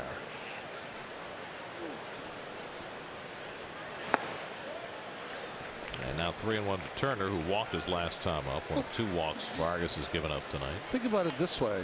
There's not many pitchers like Vargas around in baseball anymore, around any team. So an umpire is not going to see a guy who has to live on the knees with his fastball and changeup. Grounded to the left side. Rosario with little chance against the speed of Turner. And Turner's got an infield hit. He can just flat out fly in from the right side of the plate. He got out of the box late too with that follow through on his swing. And Jay Bruce did the right thing. You can see out of the corner of your eye that you're not got no chance to throw out the speedy Turner. Come off the bag and get that ball. You don't want it getting by you. You know, I was thinking about that after you said that, Ronnie. The only guy I can come up with is Wade LeBlanc. Yeah. Who's in Seattle these days. Having a good year. Yeah. Got another guy who throws, you know, 86 miles an hour from the left side as a starter. Here's Bryce Harper, is walked and grounded into a force play. Vargas checking in on Turner, who leads the National League with 40 steals. His stolen base rate is down this year. Last year he played in only 98 games, stole 46. Got 40 this year, playing every game. but that's enough to lead the league.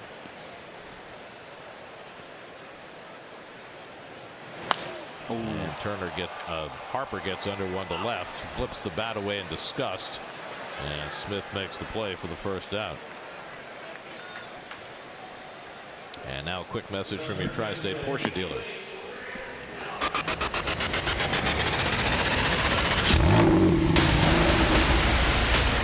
Brandon's going to be careful driving that car. So we talk about hitters' bat flips when they hit home runs. How about the bat flip when you fly out to left field? Well, he knew he missed a pitch. That's why. You got to hang it. And, you know, Ronnie has his pet peeves. You've got to touch first base. Okay? You just got to touch first base. Come on. Has the bat come down here? It was a high toss. I kind of like the one he had in the home run derby when he won it, the two-handed forward toss of the bat. Yeah. I really like that one because there was something just gentle and subtle about it, and yet majestic at the same time. I honestly didn't like, of course, when hitters would be screaming and yelling when they missed the pitch like that. It's almost saying, well, I cannot believe I did not take that pitch you threw me deep. Like, hey, you're not that good. He might be, but you must love the idea that you frustrated a hitter to that point. Oh, don't. That you've made something look appetizing and yet you've gotten an out on it. No? Oh, I wouldn't make a habit of that, Gary. No, I would not make a habit of that. I take nothing good from that, for me personally. But can't you use that psychologically though, in terms of your ability to frustrate a hitter, and doesn't that help you the next at bat? No, because what the hitter is telling you is that I can't believe I came up the bat against you and I missed not hitting that pitch 500 feet. A lot of times it happens more when they ground out. They're running down the first base and you'll hear a few expletives, and you know that's because they're mad at missing a pitch that they thought they should have crushed. You know, or not so much hit it 500 feet, but just scald it, hit it hard. Yeah. By the way, the next time we show Harper flipping his bat away in frustration, we're going to mute the audio. Okay. 2-1 to Rendon, who's flied out and struck out. Well, you learn some good things on the show and you learn some bad things. I mean, that's how it goes. It's all part of the package. It's live TV. Stuff happens. We've certainly had our share over the years of live TV or stuff. I've had my fill of it. Rendon cranks one to deep left. Smith goes back, takes a look, and that's gone. Anthony Rendon strikes a 2-run homer to get the Nats back closer. It's now 3-2. Well,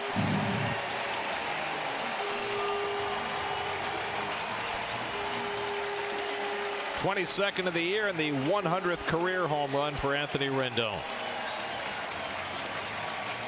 well, there isn't a series that the Mets play with the Nationals that Rendon doesn't do damage.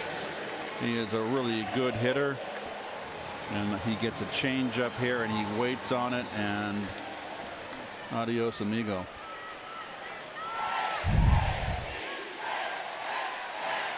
You get that change up in, that's the difference. You get it away, it's towards the end of the bat. You got it, that ball sailed down and in. He actually picked it off the ground. It wasn't a strike. So now it's 3-2 New York. Here's Juan Soto. And he goes after a first pitch changeup, 0-1. Last 25 games against the Mets, Rendon has 8 home runs and 30 RBI. So Vargas was able to sidestep trouble for the first 5 innings, but an infield hit and a 2-run homer get the Nats on the board here in the 6th. And the curveball stays in for a strike, and it's 0-2.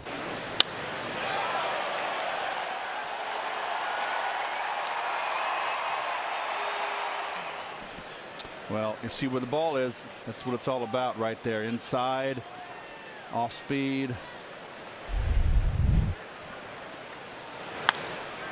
Vargas snags the comebacker. And the 35-year-old throws out the teenager, 2 out.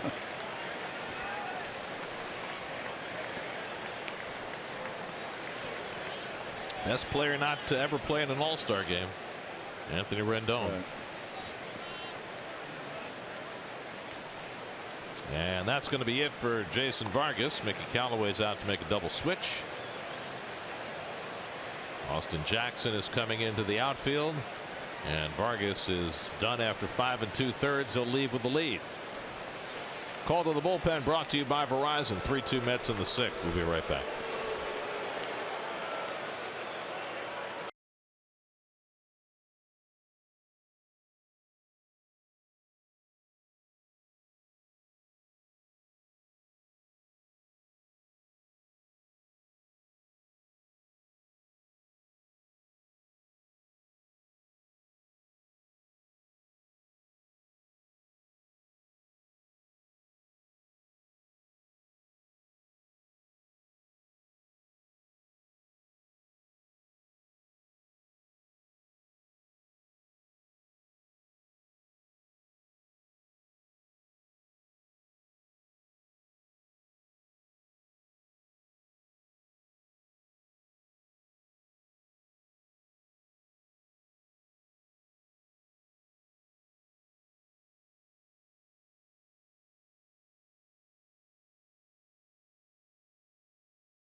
Turn on the mound. Our coverage begins at 6:30 tomorrow night right here on SNY. New configuration of the Mets outfield. Conforto moves from right to left. Austin Jackson comes into play center. Nimmo moves from center to right. And Seth Lugo will pitch for the Mets. Facing Ryan Zimmerman with 2 out and nobody on. And he gets the first pitch curveball in for a strike. Lugo came in Boston in the game that Jacob deGrom started and did not have a good outing. One of the few for Lugo this year. Gave up a double and 2 fly balls. That was enough to beat him that day. That was a get him over, get him in fly balls, huh? Su Wei Lin hit one off the wall. Yeah. And 2 fly balls later, the Red Sox had the go-ahead run from Holt and Benintendi. Lin was only in the game because Mookie Betts got hurt. Here's the 0-2, and Zimmerman takes strike 3 called. Lugo makes quick work of Zimmerman. He didn't like the last call by DJ Rayburn. Inning over. Rendon's home run gets the Nats closer. It's 3-2.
Max Scherzer continues on into the 7th inning, down by a run.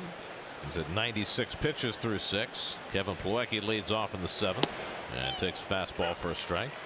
Plawecki's been up twice, struck out both times. Austin Jackson hitting in the 9-hole on deck, and then Ahmed Rosario for the Mets in the 7th. A lot of pitches early for Scherzer. Add to the fact that he's struck out 11. You know, you have to throw at least 3 pitches every time you strike somebody out.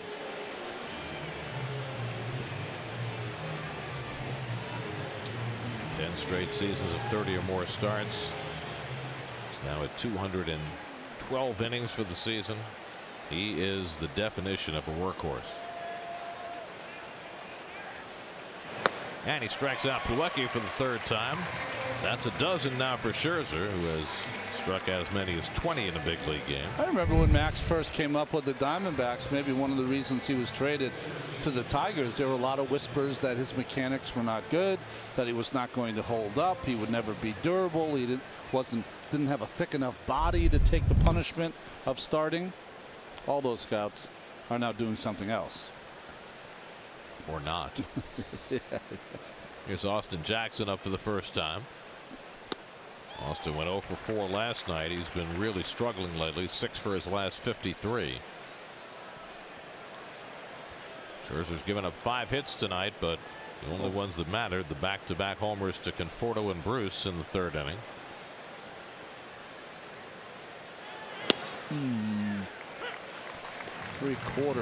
Quarter of his pitches are strikes. Strike to ball ratio off the planet. Haven't seen that since Johan Santana.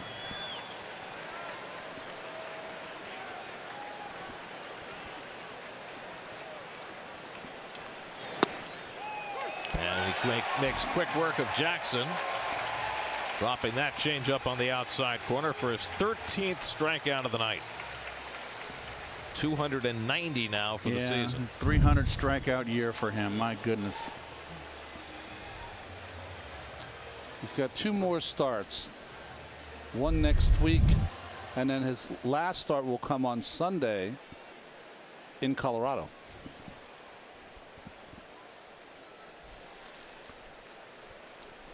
Here's Rosario, who had a base hit to right field his last time up.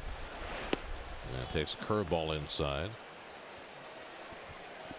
So this will undoubtedly be the end of Scherzer's outing. He's due a turn at bat in the bottom of the 7th. Trying to finish it with a flourish. And Rosario lifts one to right, and Harper's right there waiting for it. And that retires the side. 13 strikeouts in 7 innings for Scherzer, but he's down by a run. 7th inning stretch, 3-2 New York.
We got to roll out that classic from time to time. The '69 Mets with their real full names.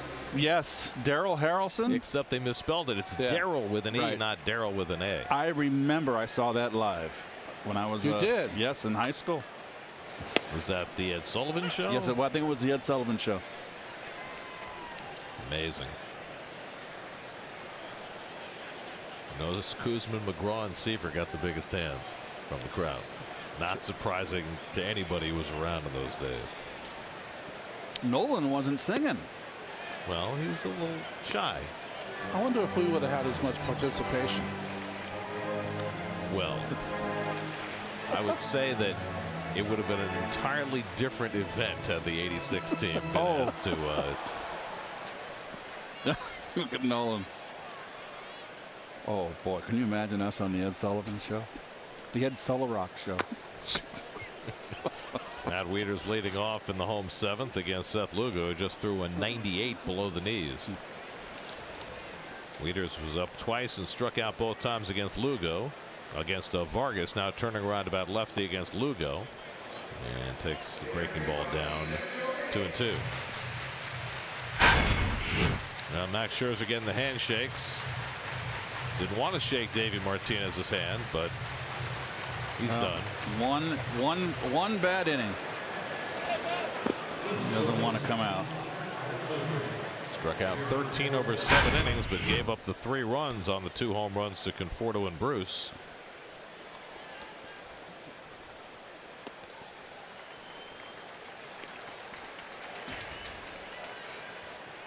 And that will cause Scherzer's earned run average to rise from 2.53 to 2.57.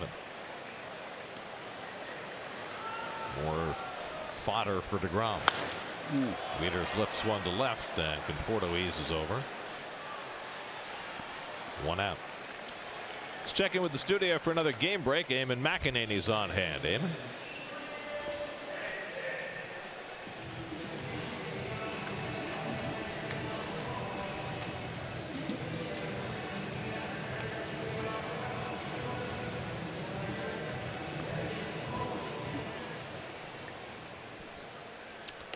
Vince Velasquez out after 3 innings for the Phils, and that'll give Gabe Kapler a chance to go to his 16-man bullpen. Unsung player on that Braves team is the year that Camargo has had for them at third base. Well, they kept trying to replace him early in the year. They brought in Bautista to try and replace him. That didn't work out. And then they just let him play. Adrian Sanchez 0 for 2 tonight. Tom Smith made a sliding catch, kicking up grass everywhere to retire him in the 5th inning. Andrew Stevenson is out on deck to pinch hit for the Nats, with Scherzer's spot due up next.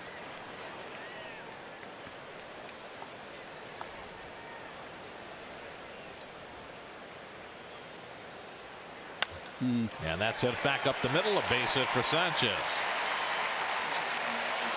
Takes a hard turn and then goes back as Jackson fires in.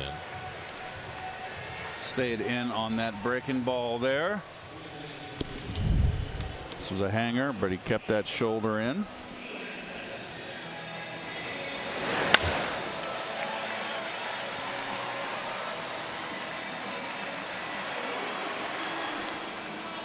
Sanchez, the player who came up last season, right? He spent forever in the minor leagues. Yep, 28 years old. Yes. I think 11 seasons in the minors. So now Andrew Stevenson will pinch hit. He's got 5 pinch hits this year, including a pinch hit home run. When Bryce Harper hurt himself late in the season, Harper was having an MVP kind of year. It was Stevenson who got most of the at-bats in right field. Sanchez not a base stealer. He's carrying the tying run with 1 out. Matt Grace, the lefty. Greg Holland, the righty, up in the Nationals bullpen.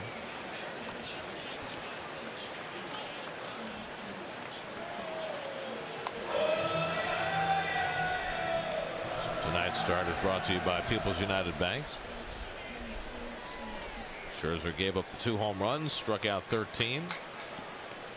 Vargas gave up the 2-run homer to Rendon and little else, struck out 8. And Stevenson takes the first pitch curveball for a strike, 0-1. Nets have Anthony Swarzak and Daniel Zamora up in their bullpen. By the way, we think we've been remiss tonight at not mentioning the 2 Mets whose seasons have been curtailed today. Wilmer Flores will not play again this year. Wilmer was diagnosed with arthritis in his knees and got injections and will sit for the rest of the year. And Michael Taylor is going to run for Sanchez at first. And the other Met who's done for the year is Eric Hanhold, who was up briefly. He's got a hip impingement. They've sent him home, and he's done for the season as well. So Sanchez gets the high fives as Taylor replaces him, carrying the tying run at first base.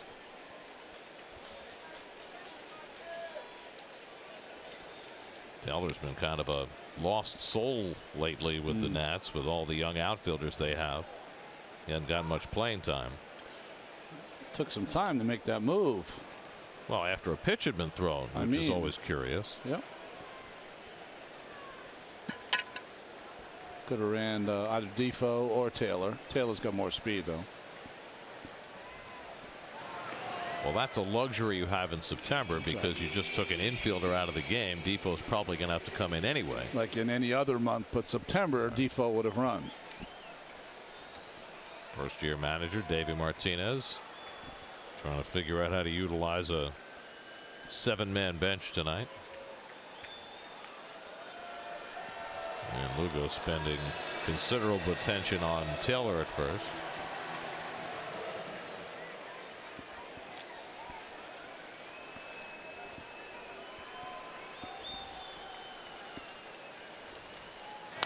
Stevenson drives one out to center. Jackson easing back. And that's the second out. Back to first goes Taylor.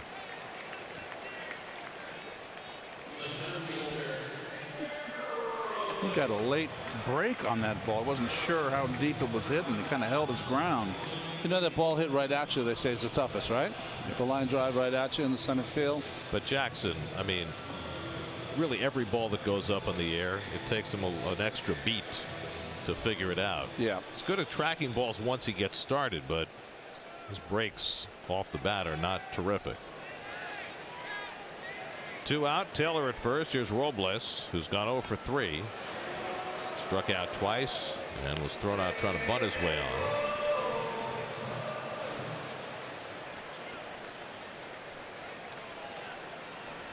That's the 6th start for Robles since his call up. He had a handful of at-bats last year as well. Bigger lead for Taylor this time, and he's running. The throw by Plawecki. Good one, right on the money, and he got him. Kevin Plawecki guns down Michael Taylor, side retired. McNeil comes up limping slightly after making that tag.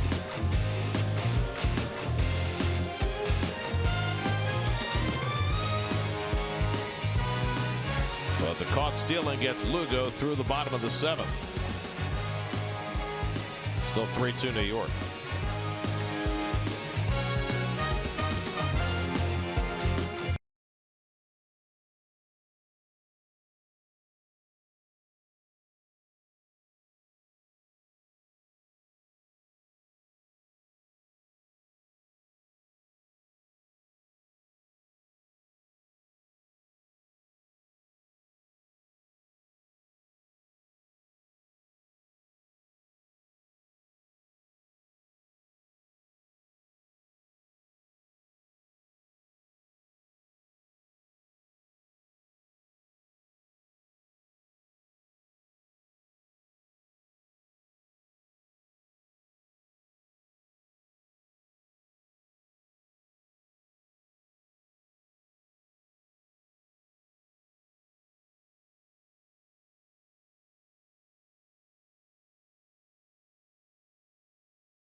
You watch SNY Mets games on any device with live streaming presented by Verizon. Just visit SNY.TV or download the NBC Sports app today for live streaming coverage of every SNY Mets game. I'm going to have to have a cat's paw. Wilmer Defoe comes into play second base. Veteran left-hander Matt Grace will pitch for the Nats. He's put together 2 real solid years for this Washington Nationals team in the bullpen. He's a guy that has a good sinking fastball, gets a lot of ground balls. They'll face 2, 3, and 4 in the Mets batting order. Jeff McNeil, who limped off a little bit after making that tag. Looks like he's perfectly all right. He'll lead off for the Mets in the 8th inning. And McNeil trying to drag a bunt and comes up empty. 0-1.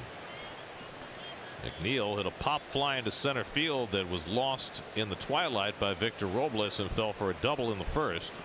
And then he struck out twice against Max Scherzer, which gives you an idea just how good Scherzer was tonight. He fanned 13 in 7 innings. And Grace busts him inside, a ball and a strike.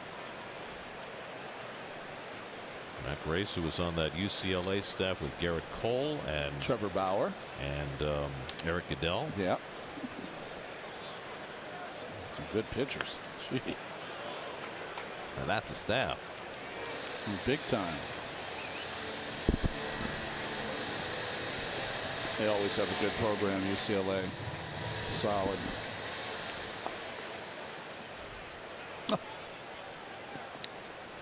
Gloves on the wrong hand. Hoof. Hoof. Slider off the plate from Grace, and it's 2-2. That's cute. How does he hold the bat? He's got no thumbs or fingers.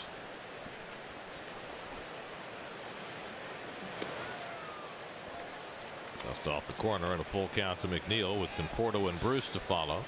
The Mets 3 runs, 5 hits. The Nationals 2 runs, 4 hits. All the runs coming on 3 home runs in this game. Conforto and Bruce for the Mets. Rendon for the Nats.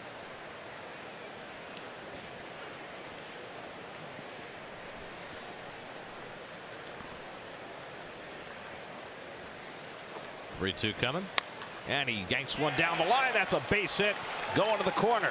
McNeil on his way to second. Harper has to sprint over to dig it out. McNeil's going to take the turn and try for 3, and he's got himself another triple. 6th triple for Jeff McNeil, and his 2nd extra base hit of the night. Stays in on this hanging breaking ball right down the line. And he was burning around the bases, folks. Once he gets moving, he cuts the corners real tight. Look at that. That is beautiful. No big bow, arcing bow out. Cuts that distance down. Well done. So a leadoff triple for McNeil, and the Nats will be forced to bring the infield in as they face Conforto. And Michael takes a sinker inside for ball 1. Conforto has walked at an opposite field 2-run homer and struck out tonight. He's got another big RBI out there. Another nice run to drive in. He grounds one to second. Defoe on the backhand. McNeil holds, and that's the first out.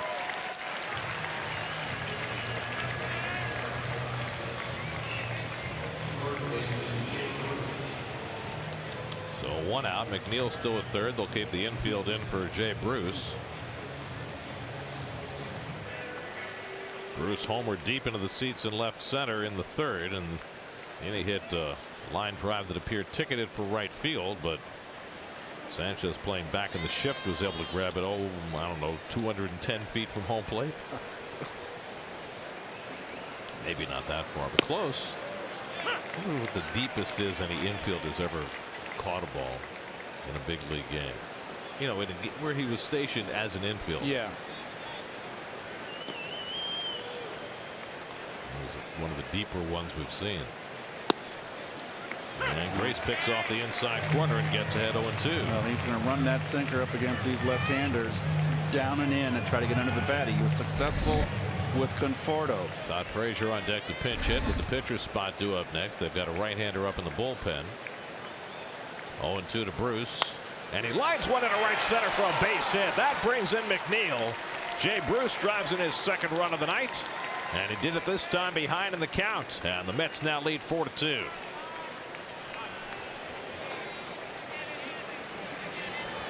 Well, made 2 perfect pitches to get to 0-2 and then just hung one right down the middle. No, he just never learned. Oh, it's a fastball. Doesn't it get run? Yep. Up and away. Sometimes you get too cute as a pitcher. You're trying to set up the pitch by throwing one away and coming back in, and sometimes you never get that one back. So McNeil triples. Bruce brings him in. Mets now have a 2-run lead. Todd Frazier announces the pinch hitter, and so Wander Suero, the right-hander, will come in to face him. Mets have a run home in the 8th. They're up by 2. We'll be right back to DC.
Rookie right-hander Wander Suero is on to pitch for the Nats. Started the season in AAA Syracuse and got an electric arm. As a natural cut fastball. He'll face Todd Frazier, who was announced as the pinch hitter. And Todd takes a rip at that cutter and misses. 0-1. Todd went 1 for 4 last night in Philly. Just 3 for 21 on this road trip. Pinch hitting here for Lugo, who went an inning and a third in relief.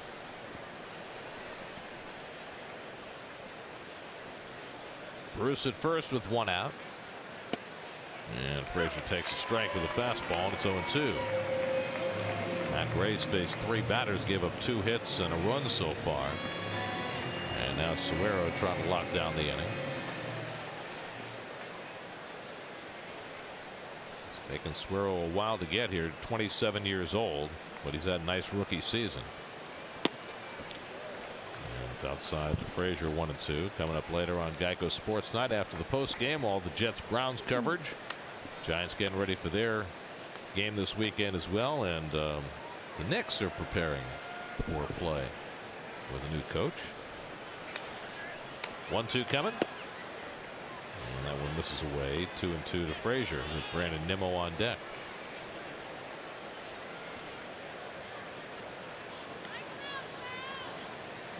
Suero is from a town in the Dominican Republic I don't think I've ever heard of before. Sabana Larga. Never heard of that either. So they didn't sign him until he was about 20 years old, huh? 1920. Much like Rafael Montero with the Mets.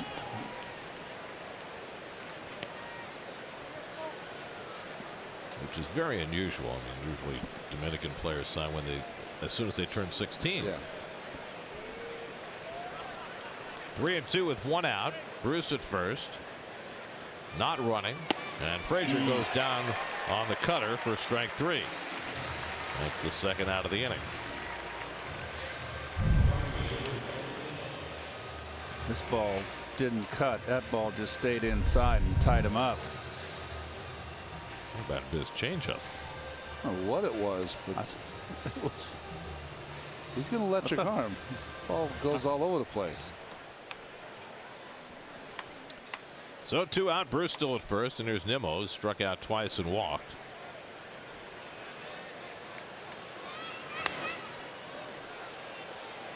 That walk put Nimmo aboard for a 27th straight game. Started strong, finishing strong. That's a good thing to see from a young player.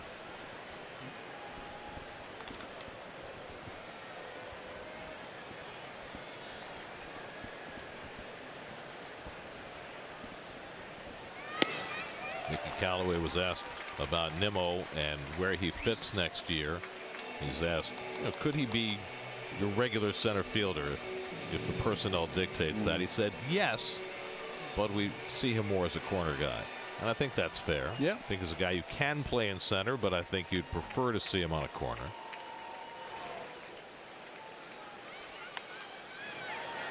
Mets have every reason to believe that their Gold Glove center fielder will be back to full health next year. Now a quick message from Citi. Think fast. It's your thing. What? Do what you want to do. That was quick. When we say quick, We're not fooling around. we're not going to promise quick if we're going to present long and dragged out.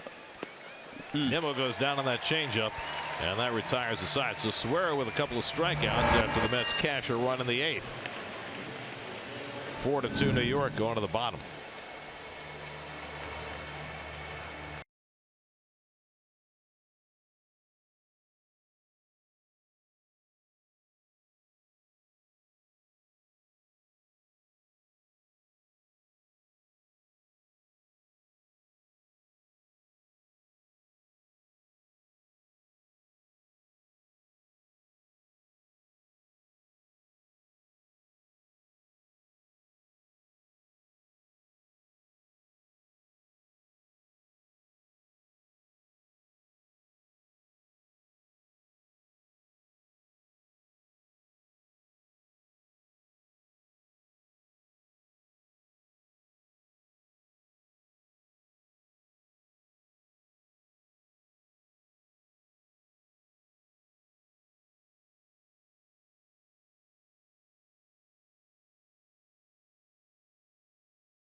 The game of note in the National League East, the Braves trying to reduce their magic number, which sits at 6. Could be 4 with a win tonight. They're 3-3 with the Phillies as they play in the 6th now in Atlanta. Kevin Gossman was a good pickup, wasn't he?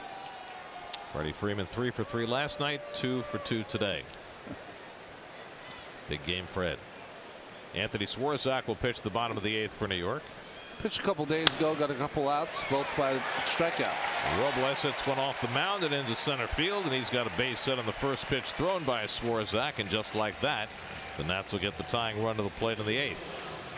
So Robles aboard for the first time tonight. Tried to get ahead of him with a fastball. Ball came back inside. Well, usually Robles, the young hitter, usually they like to hit that fastball first pitch.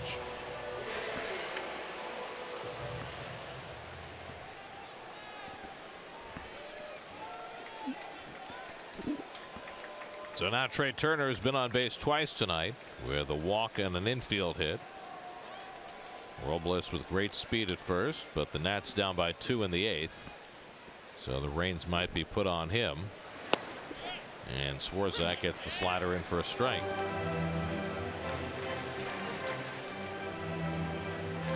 That's to keep the bullpen busy. Daniel Zamora getting ready for Bryce Harper, who's on deck, and Robert Gazelman up as well.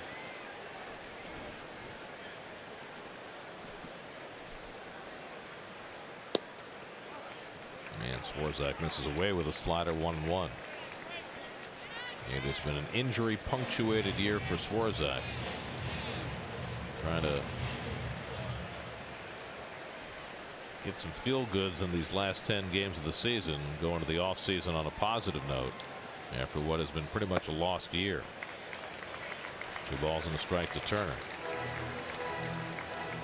You know, I was looking at his season last year. One of the reasons he was so successful is he threw his fastball more, pitched up in the strike zone more than he'd ever had before. And you haven't seen a lot of that, but we haven't seen a lot of Anthony.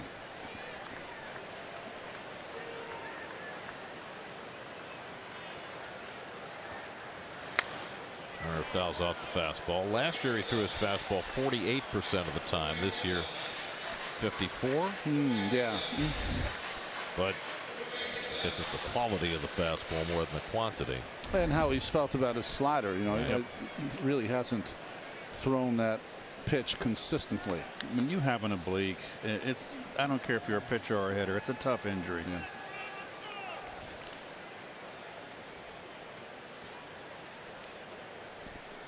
Yeah. Two coming, and it's below the knees. Full count to Turner. This is a tough injury unless you're Mookie Betts. Took him, what, 1 day to come back?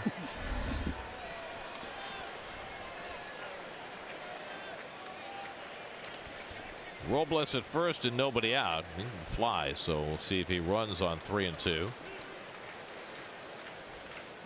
He does not, and Turner takes low, ball 4.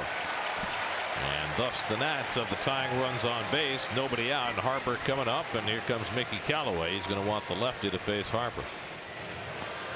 So Turner reaches base for the 3rd time tonight. Swarzak doesn't record an out, and now Zamora will come in to face Harper. We'll be right back to DC.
Time for Built for Baseball, brought to you by T-Mobile. Back-to-back home runs for Conforto and Bruce in the third inning. Like lightning. Instant 3-zip.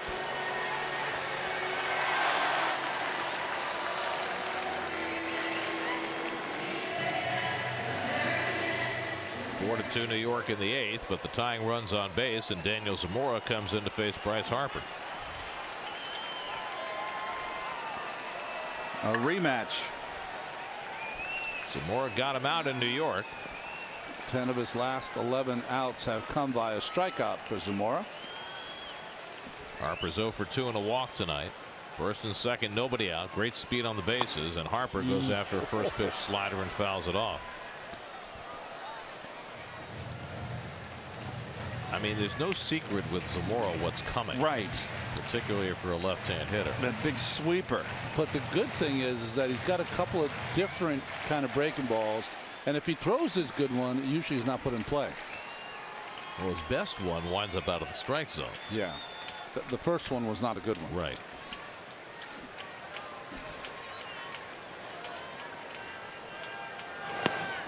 And he fires a fastball outside. 1-1. I mean, so far that fastball from Zamora has appeared to be just for show. It is.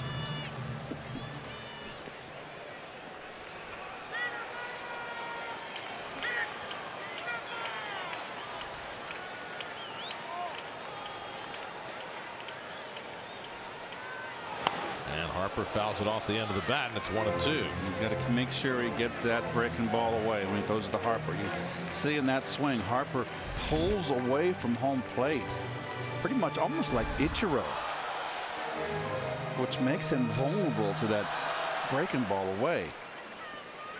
Zamora had a great outing earlier on this road trip in Boston, where he faced 5 batters and struck out 4 of the 5. Rendon waits on deck. This might be a 1-batter affair for Zamora. And Harper fouls off the slider. I got to think if he threw him a fastball in, Ronnie, I think it would just lock him up. Think he has the confidence to do that? I don't know. I would like the fastball. I wouldn't want it on the plate. I would want it up out of the strike zone if he wanted to throw that pitch.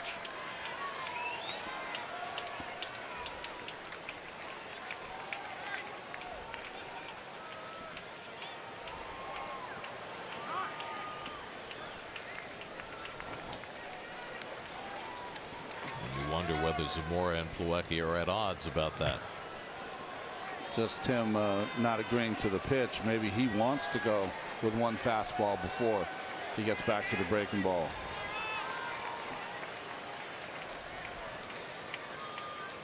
One-two coming. Another slider fouled off. He's fouling those off on the end of his bat. Yeah, they're sidewinders off his bat. He's cueing them. So if Zamora makes a mistake middle in, you see the folks at home how he pulls off. He's a middle in down hitter. I'd like to see him waste a fastball. And there you go. Look at this foul ball here. Yep, right off the end, barely.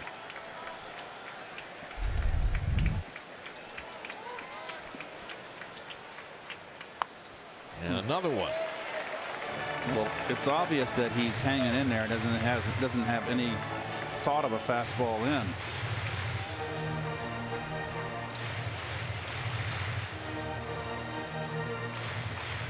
He's seen 6 pitches from Zamora. 5 of the 6 have been sliders.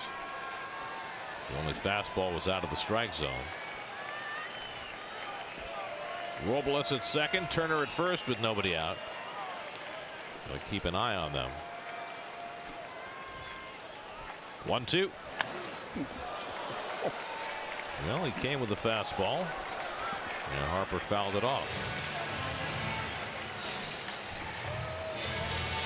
Yeah, Plawecki's having a little chat with him right there.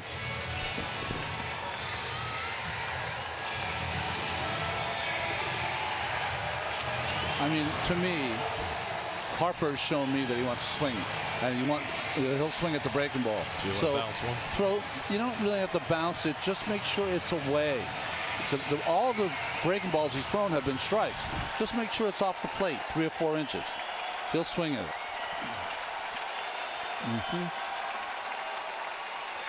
Eighth pitch of the at bat coming from Zamora to Harper.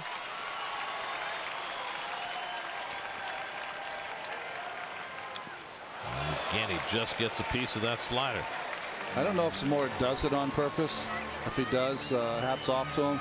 But he seems like he can change speeds on that breaking ball, too.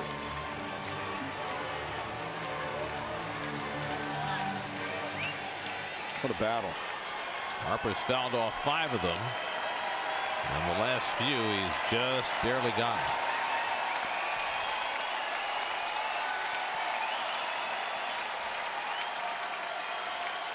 Again, the 1-2. And he drives one to deep right field, but Nimmo back on the warning track. Has room to make the catch. Robles tags at second. He'll move over to third. That ball just stayed in the ballpark. Harper got a slider to hit, and he came up just shy. But now that's at first and third and 1 out. Oh, this was what I was afraid of, a hanger. And he doesn't even run it out. He caught that off the end of the bat, and it still almost went out of here. I mean, come on. Well, we saw him break his bat and hit a home run at Citi Field this year.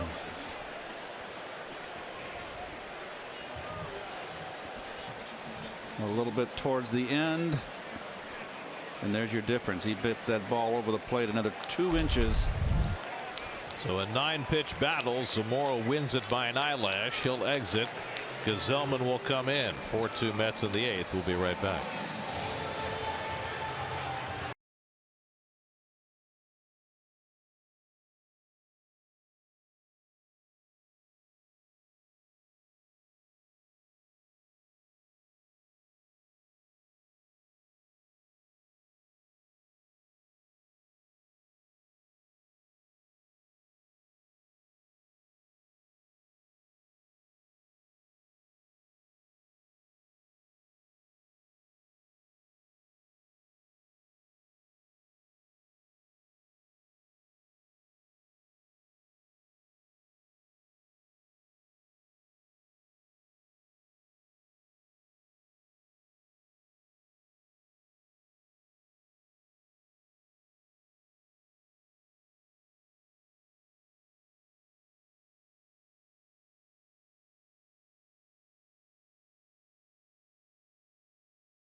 Becomes the first visiting reliever to ride the spanky new bullpen card in Washington. He gets a big ovation from the Nats fans for riding. He did. They loved it. Where's Tug?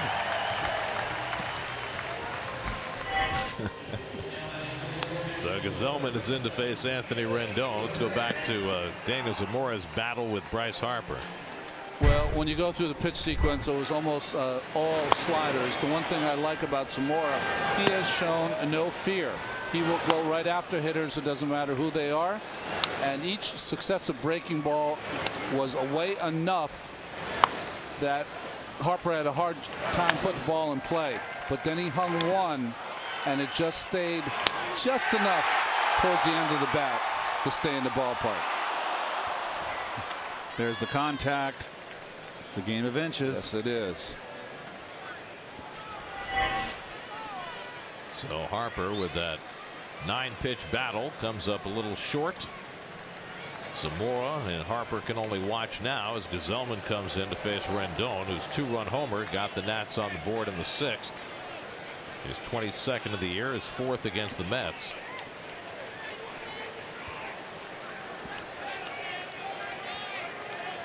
Zellman last pitched in Philadelphia, worked the 8th inning behind Zach Wheeler, a scoreless inning. But these have not been the easiest of times for Robert coming down the stretch. To me, it seems like he's lost some of his movement on his fastball. I wonder whether it's just how many appearances he's had over the course of this year out of the bullpen.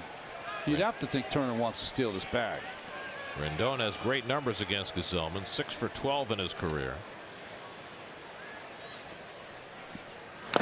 And a check swing foul, 1-1. That old hard sinker, right-hander to a right-hander, lefty to a lefty, is a difficult pitch for hitters.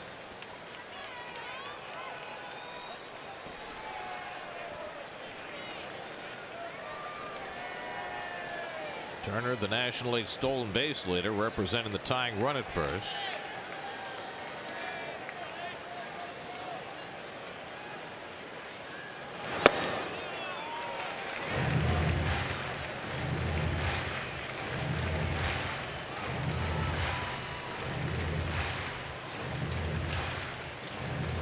Two and one to Rendon with another right-hand hitter, Juan Soto, waiting on deck. Excuse me, left-hand hitter Soto on deck.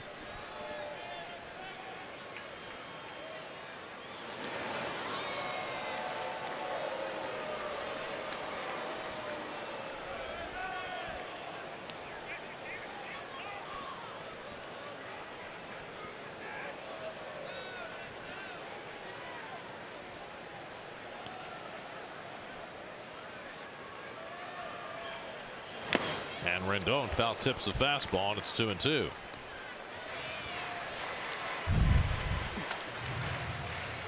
Someone throwing pretty hard tonight. 96 on that fastball up in the strike zone.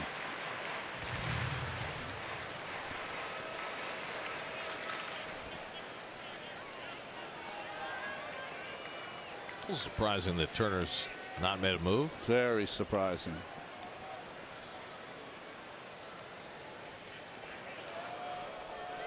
I mean, you wouldn't be staying there to keep that hole open for Rendon, would you, Keith?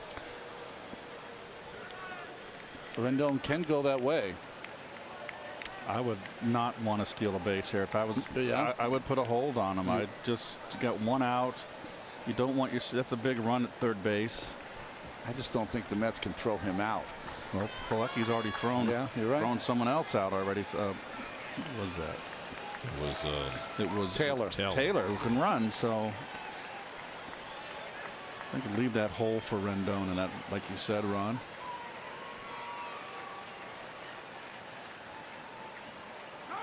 Long hold, and finally time asked for. You get a 3-2 count, and you can run. Okay.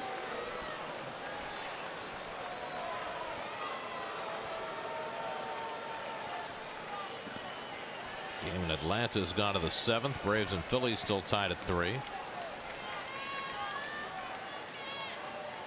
2-2 to Rendon. Slowly hit. No chance for a double play. They'll get the out at first as a run comes home. And now it's a 4-3 game. Rendon drives in his 3rd run of the night as Reyes throws him out. Robles comes home. And now Turner stands at second with the tying run with 2 out. Well, the weak ground ball enabled Turner to get in scoring position. Dave Allen will visit the mound to talk to Zellman before he pitches to the rookie Soto. Soto's 0 for 3 tonight. Flied out, struck out, grounded out. And Zellman will be facing him for the first time. Tonight after the Jets-Browns game, join Jonas Schwartz, Ray Lucas, Willie Colon, Bart Scott, and Janae Coakley for a complete game breakdown, player reactions, and Todd Bowles' post-game comments on Jets Post-Game Live, presented by Toyota. Tonight after the Jets-Browns game, only on SNY.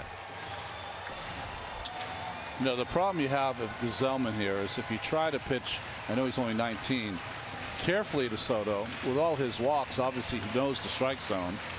And then you bring up Zimmerman, who has not had a good year, but boy, he always seems to get big hits late in games. And has done extremely well against Zellman. So Turner the tying run at second with 2 down. And Soto drives one out to right. Nimmo going back. It's over his head and off the wall, and that'll tie up the game. Turner is in. Soto into second base with an RBI double. And the Nats get even 4-4.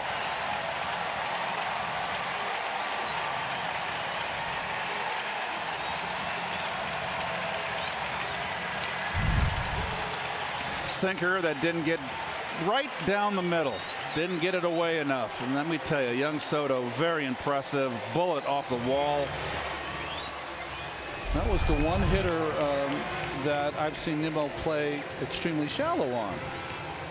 Not that he would have caught that anyway. It was a bullet. Yeah, That was a rocket over his head. That was halfway up the scoreboard. So now the go-ahead run at second with 2 out. Both the runs in the inning charged to Swarzak.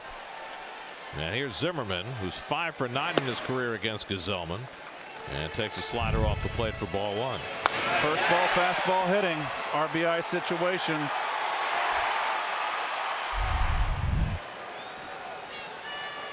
That takes Scherzer off the hook. That's at a 3-0 lead. Now the game is even.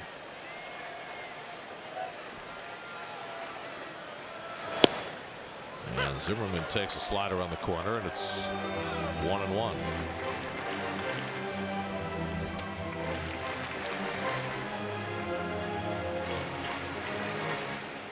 Zimmerman had the Nats' only hit in the first 5 innings against Jason Vargas tonight. Vargas allowed just 2 runs, 3 hits over 5 2/3. He can no longer get a win. Oh, where was that? Where did that miss? Well, I tell you, Rayburn behind the plate has been a little erratic with that low strike. Sometimes he calls it. This is right down, not only knee high, it's down the middle.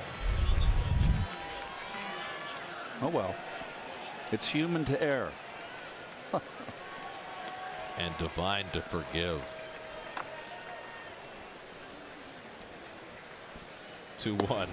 And that's off the plate. It's 3-1 to Zimmerman. Matt Weeder is the on deck batter. There's nobody up behind Gazelman. It's on him to find his way through this inning.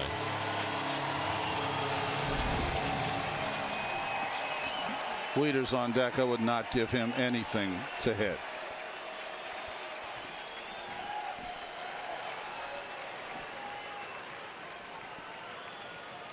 Threw him a 3-1 breaking ball, and he fouls it off. Good one too.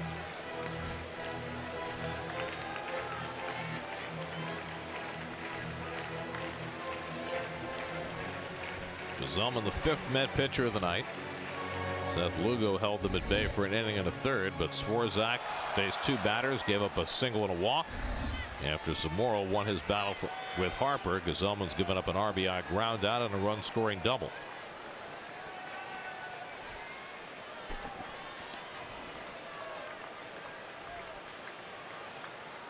(3-2) coming to Zimmerman.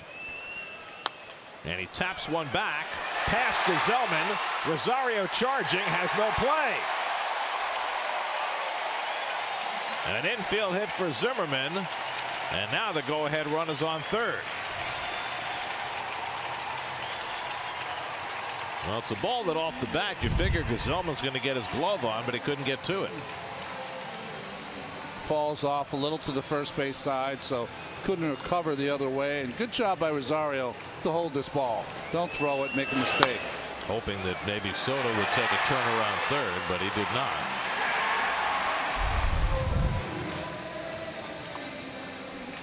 So now first and third and 2 out.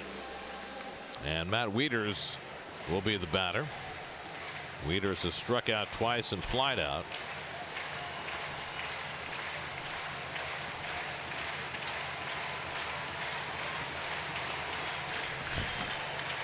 Jay Bruce wants to know where he's supposed to play with Zimmerman at first base, not likely to be running. Well, they want him behind.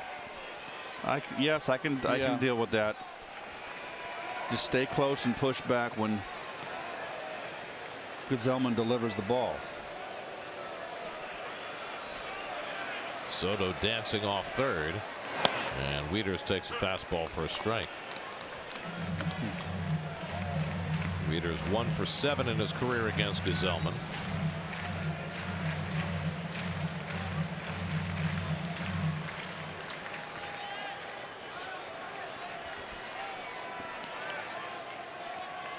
Soto getting right in Gesellman's line of vision. And Robert misses high with a curveball, 1-1.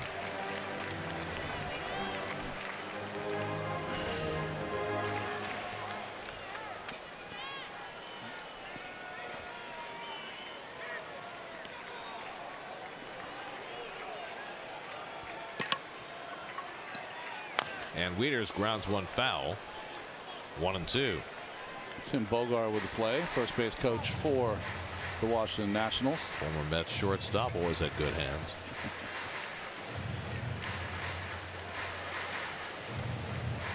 When did he play? Early 90s? Yeah. 93. He had the best and worst game of his career in Philadelphia. 4 for 4. 2 home runs. The last one inside the park. And messed up his legs sliding into home plate. Out for the year. There goes Zimmerman. Wieters pops one up on the right side. Bruce has room. And that retires the side, but not before the Nats get even. Soto drives in the game-tying run with a double off the wall, and it's 4-4 as we go to the 9th in D.C.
Well, guys, if it's all about the cart, then the Mets should be in good shape in the 9th because Sean Doolittle is coming in the bullpen cart for the Nats. He's got some experience, though. Cart experience. He's in the front seat, too. He didn't take a back seat.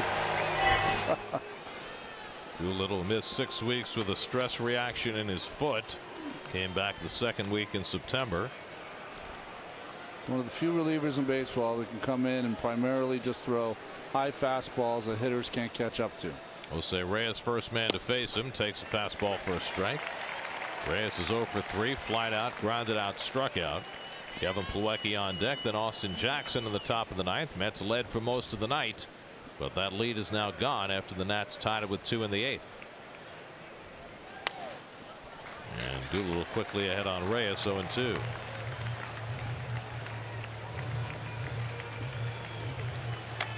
Doolittle having a marvelous first full year in Washington, notwithstanding the injury.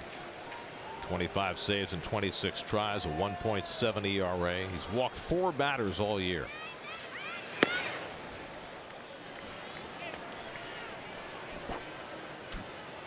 That's good, right? Very good. Came over late last year when the Nats had just a terrible time with their bullpen for most of the year. Went out and got They went out and got Kinsler, Madsen, and Doolittle. I mean, 4 walks, that's Eckersley-like. That's right. And Reyes down on the foul tip for the first out of the top of the ninth.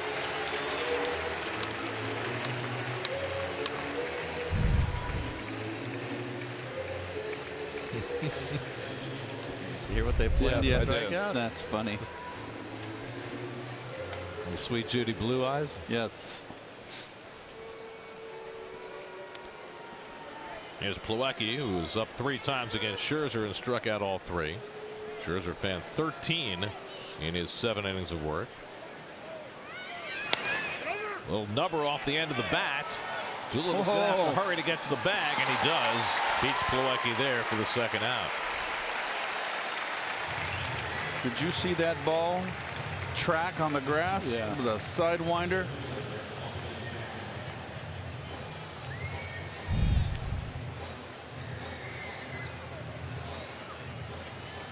Always have to remember, if you're a left-handed pitcher and you're running up to cover first base and you feel the runner behind you is closer than you think. Go ahead, Keith. Talk about the Look at this ball. Look at it go. Yep. Boy, oh boy. You want to get him on the grass. Now, talk to me, Ronnie, about the route that Doolittle took to first base. Well, he broke to the line and then took a sharp left turn. Yeah, he wanted to go. That's what you can do when the runner is slow. What you should do, though, is have in the back of your mind, if you can feel him right behind you and you might not beat him to the bag, just reach out with your right hand and tag him. Just throw your arm behind you. So you're supposed to run to the cutout and then run straight up the line. He started way too early, like halfway down there. Right where that cutout where the grass meets the dirt is where you should sprint to, and then cut it up. Jackson flares one foul. Second at bat tonight for Austin Jackson, who took a call third strike in the 7th. Mets have struck out 16 times tonight.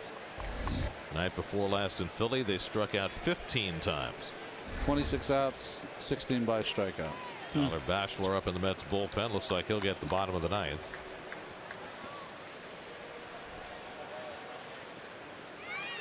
And Jackson with a rip, nothing, and 1 ball, 2 strikes.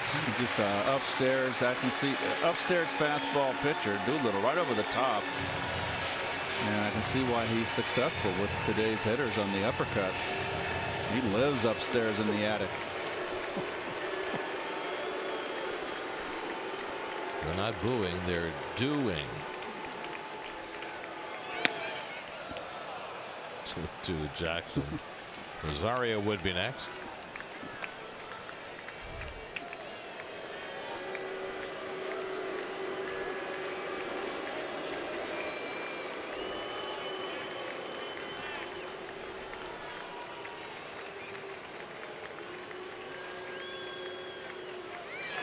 And Jackson down on strikes.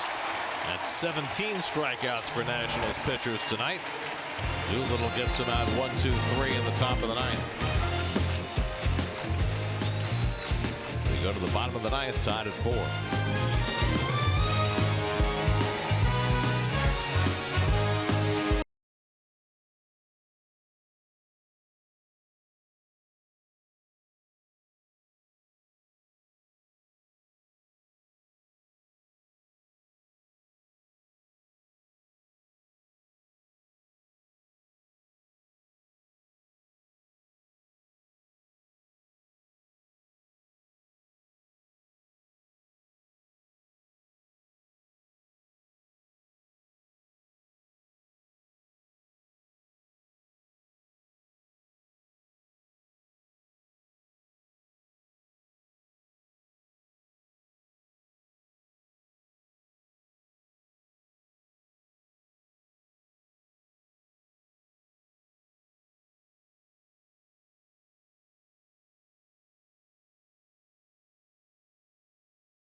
reflection of the Capitol Dome.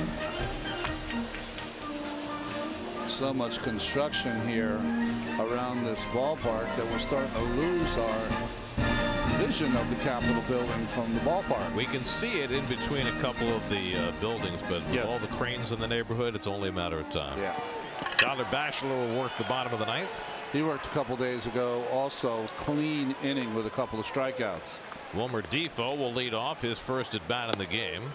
And he takes a breaking ball down for ball one. Defoe had a home run against Bachelor earlier this season. One of the 7 home runs Defoe's hit this year. And slider in for a strike, 1-1. Yep. Well, Jason Vargas was really good tonight. Gave up a 2-run homer to Rendon in the 6th. That's all. Lugo was terrific too, but bullpen after that has been a mite shaky. Oh, 3 straight breaking balls from Bachelor. I don't think I've ever seen him come in and throw that pitch. Well, if you give up a bomb to a guy, Change lanes.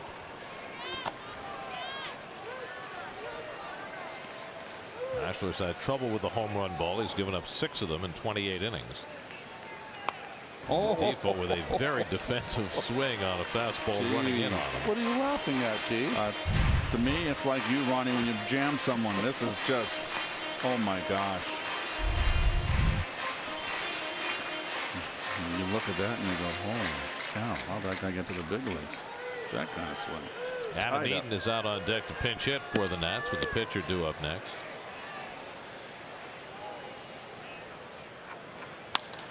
And Defoe lifts one in foul ground. Reyes watches it sail out of play.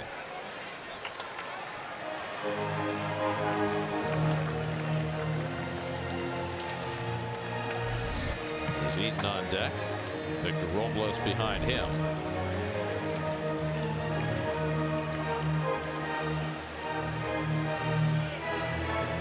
That's got a lot of team speed they can run at you now.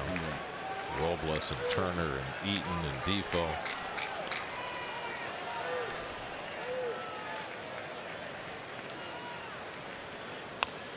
And Defoe again able to fight off an inside fastball. Well, the swing is so ugly because the ball's a foot inside. And they're balls, the 2 pitches that we're talking about. But he's hanging in there.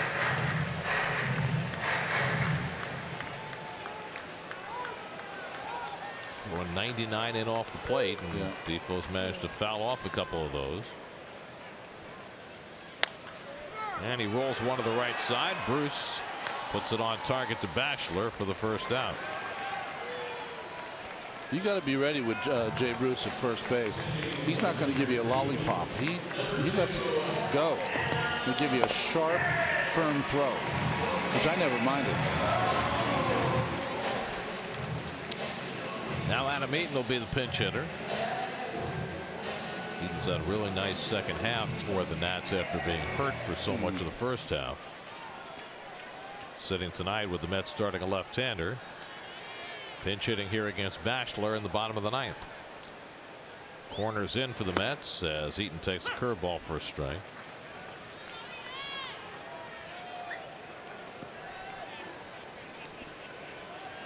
Now Jay backs up.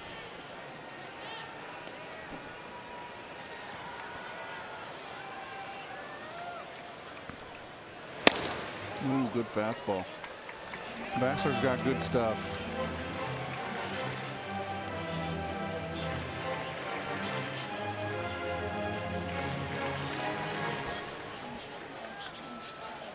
Tyler Bachelor, who skipped AAA, came right from AA to the big leagues and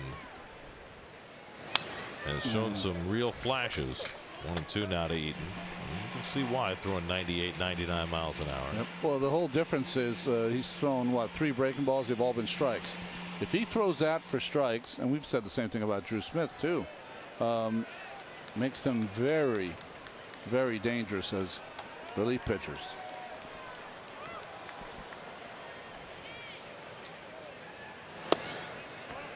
Fastball low and into Eaton, 2-2.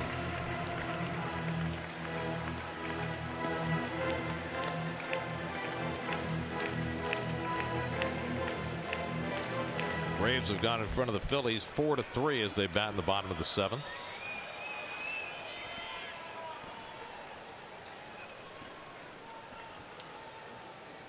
Two, and Eaton goes down on strikes. Bachelor blows a fastball by him for the 2nd out. Well, he's not that tall, but his motion is compact and really gets a lot of push off that mound. High leg kick and really pushes off with that back leg. And look at that stride. That's a long stride for, what's Bachelor, 6 feet tall maybe? Maybe, yeah. That's like Billy Wagner coming downhill. Little guy with a long stride. Here's Victor Robles, who's 1 for 4 tonight.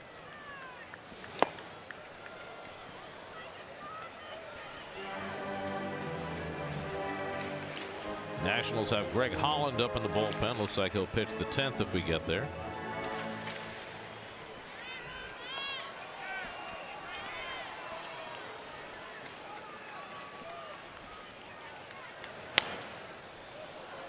And Bachelor ahead on Robles 0-2.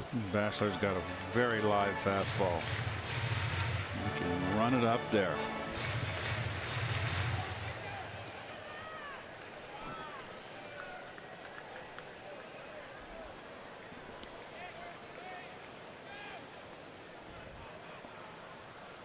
Oh-2 coming to Robles, and he struck him out with heat.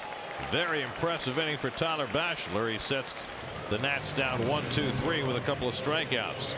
We go to the 10th in DC, tied at 4.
Nationals Park, home to bonus baseball tonight. Mets and Nats tied 4-4 as we go to the 10th. And the veteran right-hander Greg Holland comes on to pitch for the Nats. Ahmed Rosario 1 for 4 tonight. And he takes a breaking ball for ball 1. Holland was one of the late signees. The St. Louis Cardinals signed him to be their closer. Got off to a horrific start, but since he's come to the Nationals on August 7th, he's been real good. Ball and a strike to Rosario with McNeil and Conforto to follow for the Mets in the 10th. The way we mentioned the Braves going in front of the Phillies, the go-ahead hit belonged to Lucas Duda.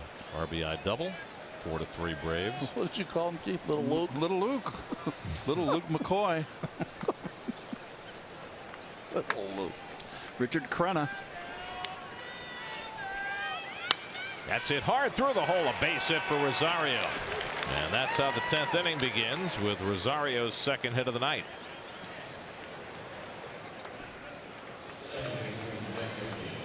See if Rosario can steal the Mets a run here.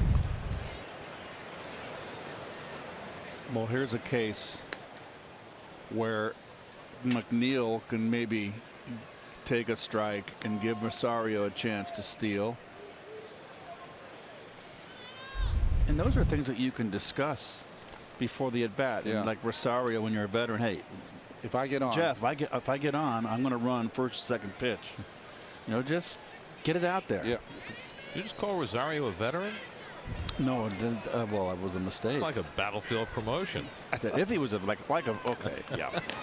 You know what I meant. Well, he's been in the big leagues for longer than McNeil, so that makes him a more veteran presence.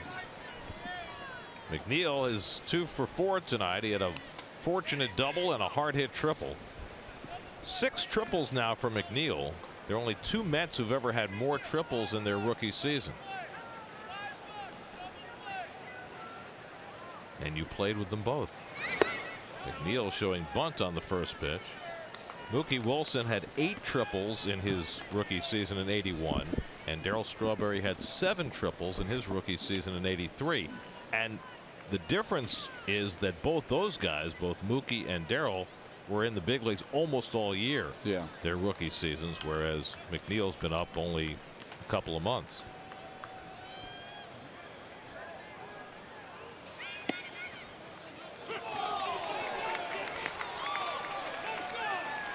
One and one to McNeil. Rosario second in the National League in steals since the All-Star break. I don't know. You got a hot hitter right here. Guy puts the bat in the ball. I can think of a better thing to do than bunt. Hit and run. Yep. I don't want to take the bat out of McNeil's hands. The way he's been swinging. He's drawn Rendon in a lot closer at third base now. And he's still bunting, and it's a strike, and he's not happy, and it's 1 and 2. He's got a gripe. Oh! And Mickey Callaway is furious. Has he been thrown out of the game? No. Yeah, he said you just missed 2 pitches. Oh, did he run McNeil? No, I think he ran. Did he run both McNeil and Callaway? No, I think he ran Callaway. I think McNeil's still in the game. So Mickey obviously reacted from the bench, and DJ Rayburn gave him a quick hook. Wow, I'll say. And this is as animated as we've seen Mickey this entire season. Yes. In game number 153. Well, that's a quick ejection. Can't argue balls and strikes. That's how it works. But I like the fight a lot. Second time Callaway's been ejected in his rookie season as manager. Well, let's see if he pulls it back. Oh, come on. Oh, he said he went. Yeah, he said he offered at it. Said he offered at it. Well, I don't think he did.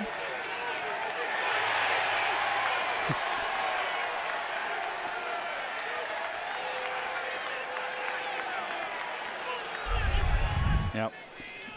So now it's 1 and 2 to McNeil, and he's down on strikes, and that's the first out of the inning.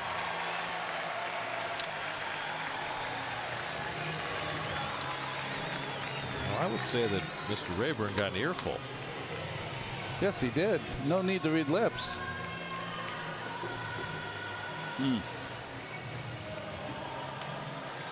So McNeil strikes out for the 3rd time today. I didn't think I'd ever see that happen. 1 out and 1 on, and now Conforto, who hit his 27th home run of the year back in the 3rd, matching his career high. He's 1 for 3 and a walk tonight. Rosario at first and 1 out.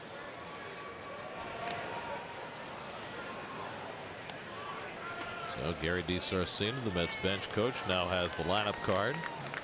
Dave Island's got the pitchers, and Mickey can watch from the clubhouse.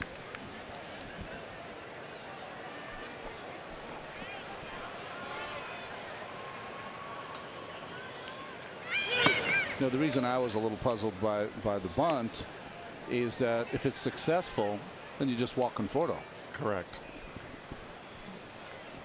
And even besides that, Yeah. it's just you got a guy that's red hot hitting 335. Well, you have so many options there. You can steal with Rosario. You can hit and run with McNeil.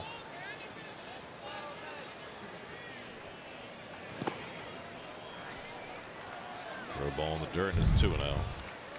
Well, here's another look at the bunt that was called a strike. I thought he brought the bat back. Ron? I thought he did too. He had a little movement early, like he was going after it and then brought it back. Yeah. That's what cost him. I can see where Rayburn's coming from. Yep. That's a little it's close. borderline, but It's like he made an attempt at it and then decided to pull it back. So it was a double move.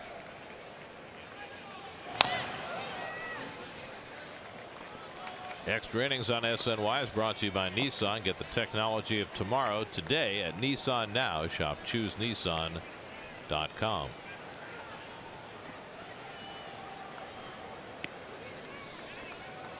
Well, maybe it'll work out because you got Conforto and a bat here. 2-1 count.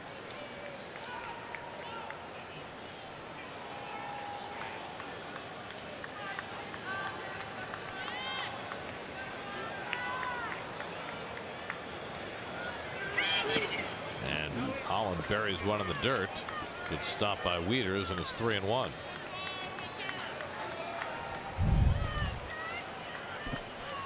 Nice block right there by Wieters, and boy, Holland's just throwing nothing but breaking stuff into all the hitters. Rosario's base hit was off a breaking ball. His fastball, slider, and split finger is his big weapon against lefties. Conforto's 1 for 3 against Holland. He's got a 3-1 advantage, and he takes ball 4. So he went right back to the breaking ball. And the Mets now have 2 men on. He didn't want any part of Conforto. So he'll face Jay Bruce instead. Jay's having a good night, a home run and an RBI single. He's 2 for 4.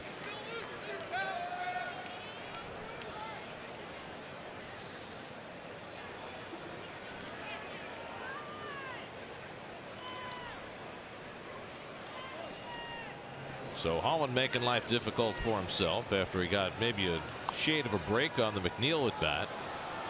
Rosario now at second, Conforto at first with 1 out. Bruce has had only 1 career at bat against Holland, 0 for 1 against him.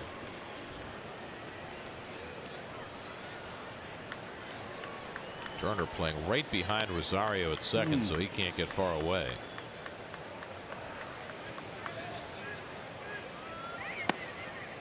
And Bruce takes a first pitch slider down for ball 1.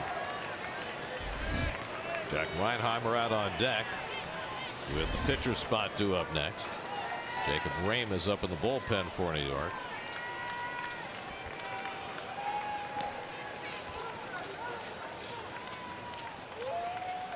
One-0 to Bruce, and Jay takes one down at his feet, a fastball, and it's 2-0. So Holland making things increasingly difficult on himself.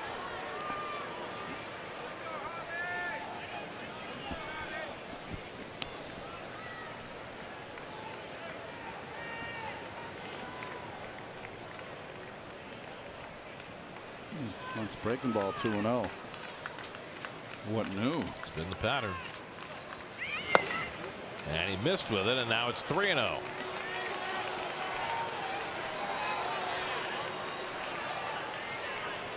Well, if you're ever going to get a fastball from Holland in this sequence, You got to let him swing 3-0 here with Reinheimer on deck. Nothing against Jack, but you know, Bruce is the one you want hitting. That put the take on. Yeah, just to load him up. And Jay takes ball 4, and the bases are loaded. So back-to-back walks to Conforto and Bruce, and now the Mets are a fly ball away from taking the lead.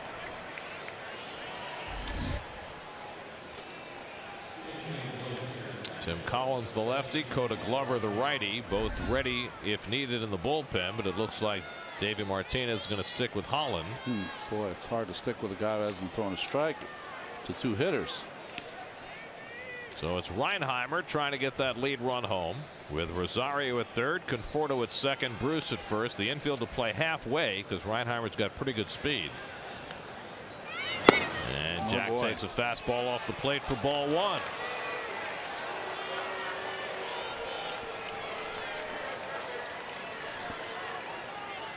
Man's getting a tad restless.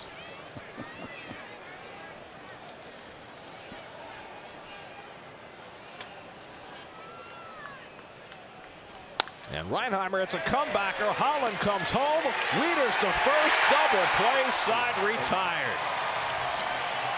After 7 straight balls, Reinheimer hits a comebacker into a 1-2-3 double play, and Holland squirms his way out of trouble. Still 4-4.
Will try and extend this game.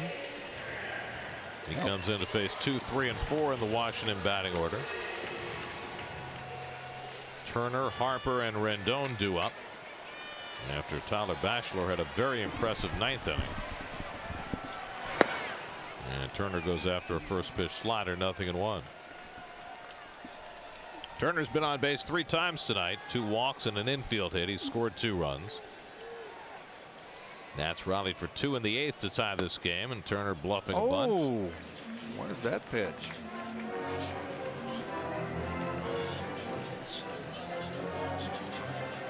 Rain pitch night before last in Philadelphia worked a hitless inning.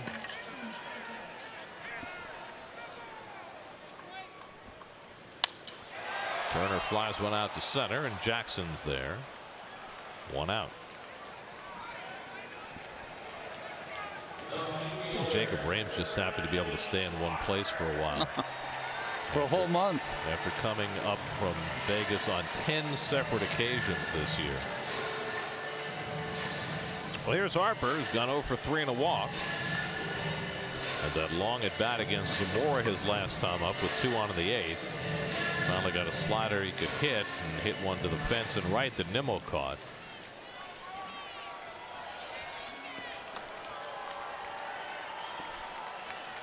One out and nobody on, and Harper takes a fastball off the plate for ball 1.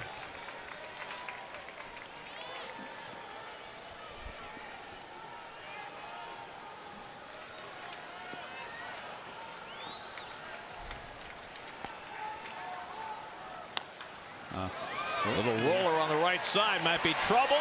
McNeil has no play, and Harper has an infield hit. Well, the shift got the better of the Mets that time, and that's a routine ground ball. Look at that big opening right there. See, you can't play McNeil that deep against Harper. He runs too well. Exactly. I agree. But if you keep McNeil in that kind of shift mode, even if you bring him on normal depth, maybe on the fringe of the grass, he doesn't get to that ball. I think the way you protect that is you have to move Rosario on the other side of the bag. To me, if you're going to play McNeil Yeah. that deep, yeah. So Harper's at first with 1 out, and now Rendon, who's driven in 3 runs tonight with a 2-run homer and a ground out. There goes Harper. The throw by Plawecki, and Harper's safe. Oh, Ball got there in time. McNeil swiped a tag, but the second base umpire Chris Siegel said Harper was safe, and the Mets will check it out. I think McNeil missed the tag. And McNeil got no argument from McNeil. And the Mets are going to challenge.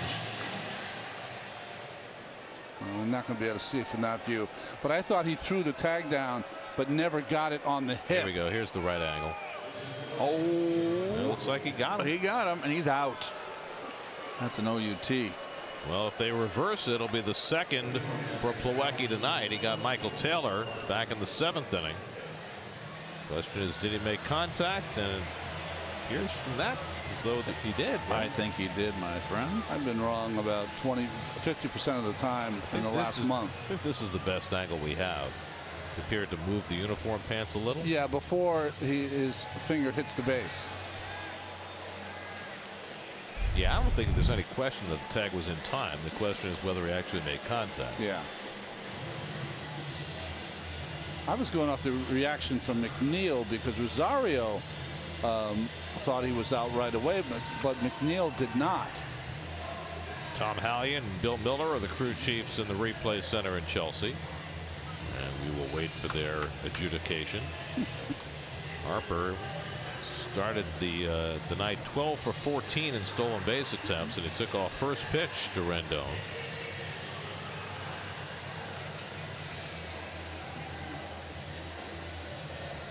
Let's look a little closer. Yeah, he got him. The pants move. Oh yeah, there's a tag. He's out. I'm surprised that McNeil didn't moan. And they do reverse the call, and Harper's out.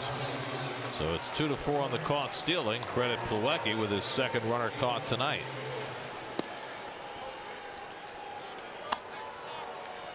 And thus 2 out and nobody on.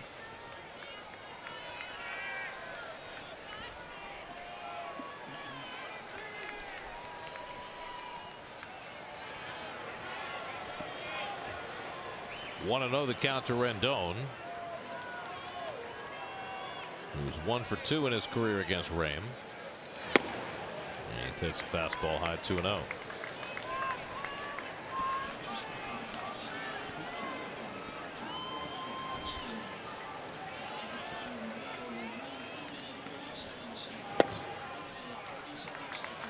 Rendon lays off a slider, and it's 3-0.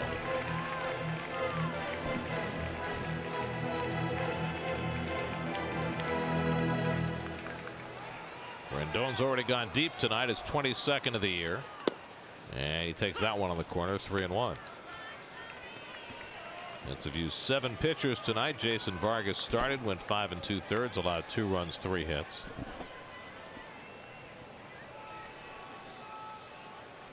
And Rendon takes ball 4, so he's aboard with 2 out, and that'll get Soto to the plate. By the way, coming into play tonight, there have been 270 instances this year in which a team had used 7 or more pitchers, which had already broken the record for such games with 10 days to go. The Mets adding to it with the 7 pitchers they've used tonight. If you remember, Soto had that big hit on first pitch, so Rame should remember that himself. Yep. First pitch fastball. Yep. Drilled a double off the scoreboard fence and right to drive in the tying run. That came in the 8th inning.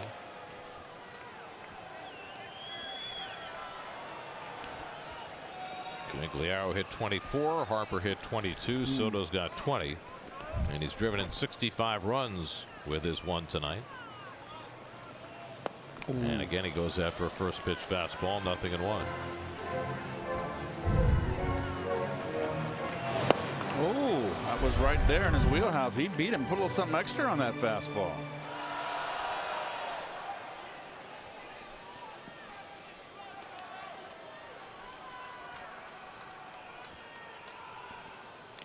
Rendon at first, pretty good base runner, but not blessed with great speed. So it takes a pretty good double to get him home. And the Mets are playing their outfield very deep. No doubles.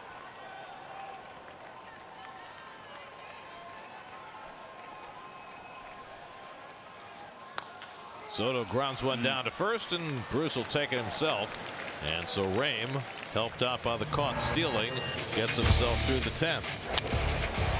Now we go to the 11th. Brandon Nimmo will try and get things started for the Mets as we head to the 11th in D.C.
Normally a golf course phenomenon, but tonight the divot has played a big role in this game. Look at how meticulous Nimmo is with repairing.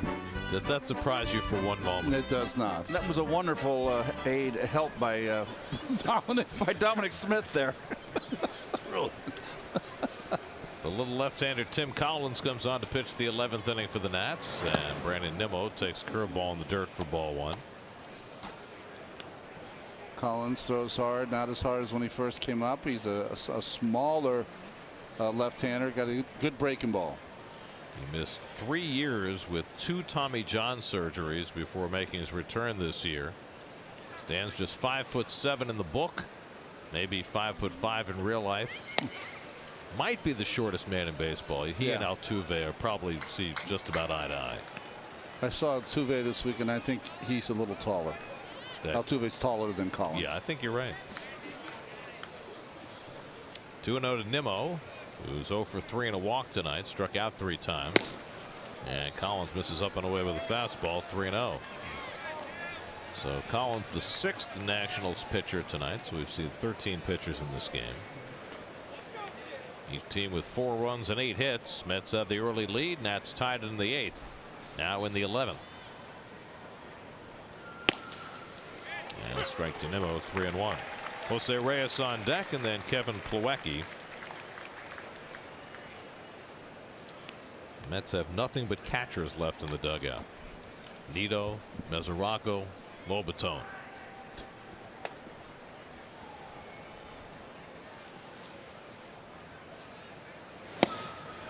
And that's a strike. 3-2.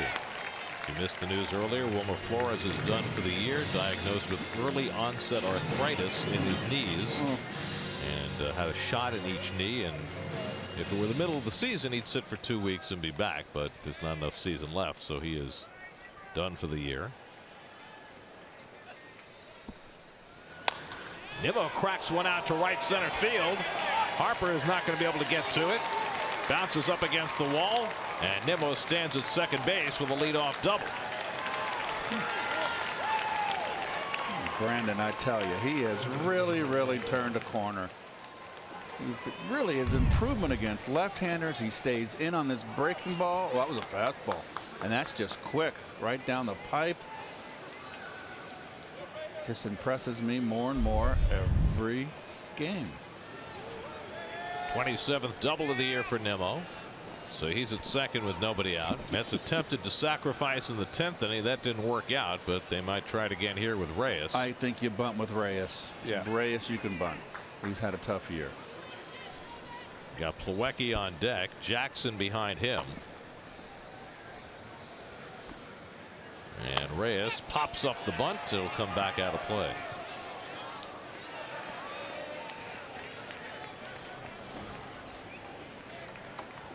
At least he's had one within the last year. There just aren't a lot of bunts left in baseball. Gary DiSarcina running the team after Mickey Callaway was ejected in the midst of Jeff McNeil not being able to get the bunt down in the 10th. Second ejection for Mickey, who was steamed. And again he pops it up, and it's grabbed by Collins for the out. So 2 bunt attempts by Reyes. He popped one up foul and he popped one up fair. And the Mets have not been able to get a bunt down yet. 1 out.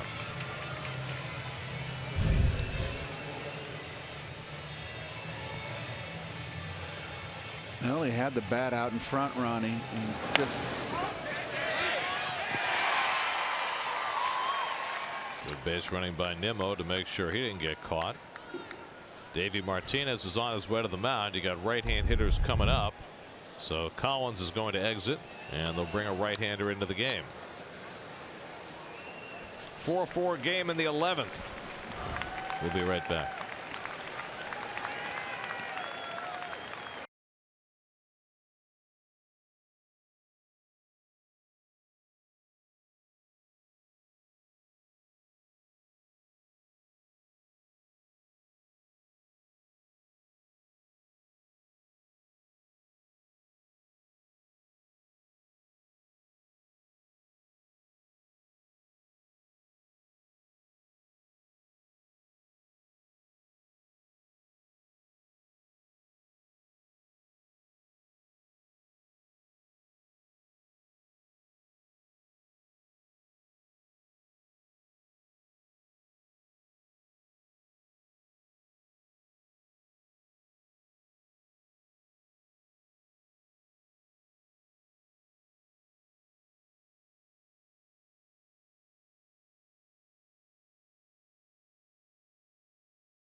You thought he'd be a mainstay of this bullpen, but he's only been in, this is his 19th game. Glover, hard thrower out of that bullpen. Had shoulder problems, missed the first half of the season.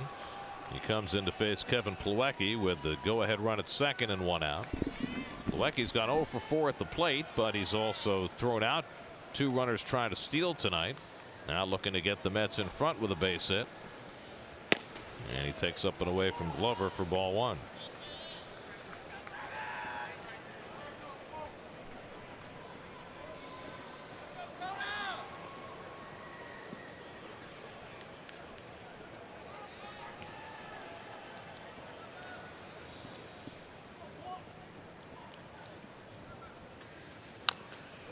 Plawecki fouls off the fastball, 1-1. You know, Keith, you want to play shallow enough to be able to throw the runner out at home, but the outfield is pretty shallow for the Nationals, especially Robles. I think Harper's a little deep myself in right field. He's got a good arm, but Nimmo's got the speed. We haven't seen Robles that much, but by reputation, he can really go back and get him. So feeling confident enough to play that shallow. And Plawecki fouls off. It's 1-2.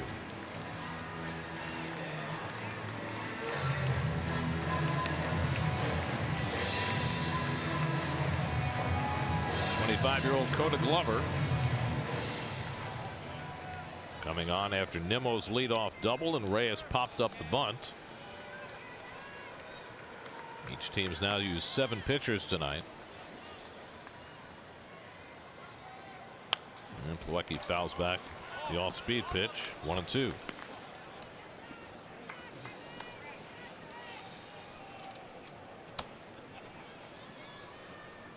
Mets are 7-9 in extra inning games this year. The Nationals are 4-9.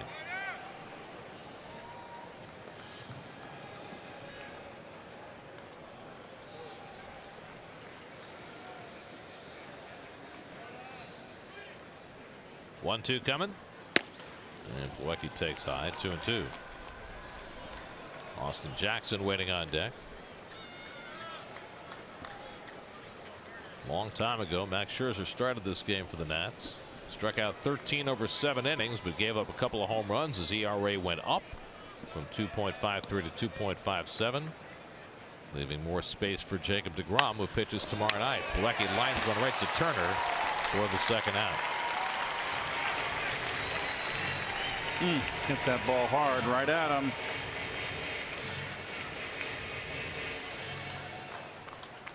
So 2 out. Nimmo still stuck at second after his leadoff double. And now Austin Jackson, who came in on a double switch in the 6th inning. He's been up twice and struck out both times. 2 of the 18 times that Met hitters have struck out tonight.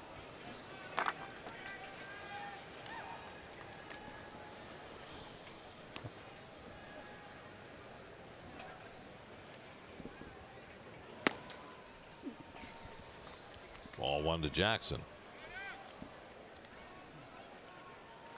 It's had a primetime opportunity in the 10th inning. Bases loaded, 1 out, but Greg Holland got the comebacker from Jack Reinheimer for the double play that got the Nats out of trouble.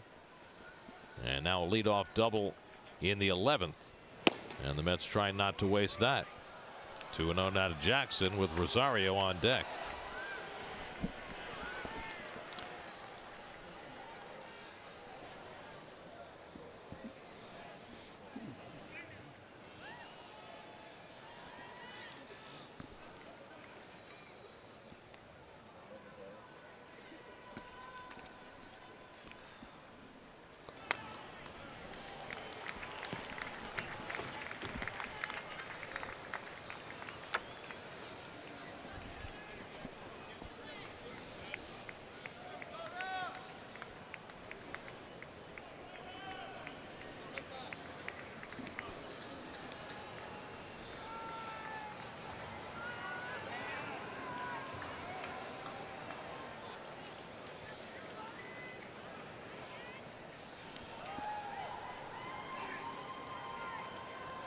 Two-one from Glover, and Jackson fouls off the cutter, and it's 2-2.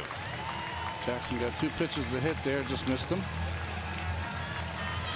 By the way, I'm a little excited, guys. Yeah. You know why? Because we'll be here tomorrow night when they're giving away the Oktoberfest Stein. Oh, really? Did you see that? I did not see that. That's a big one. Oh. That's my first experience with the giveaway Oktoberfest Stein. And I'm excited about us being in polos tomorrow. It's the little things, Keith. You like the polos, You're don't just you? easily amused. 2-2, and Jackson fouls it off.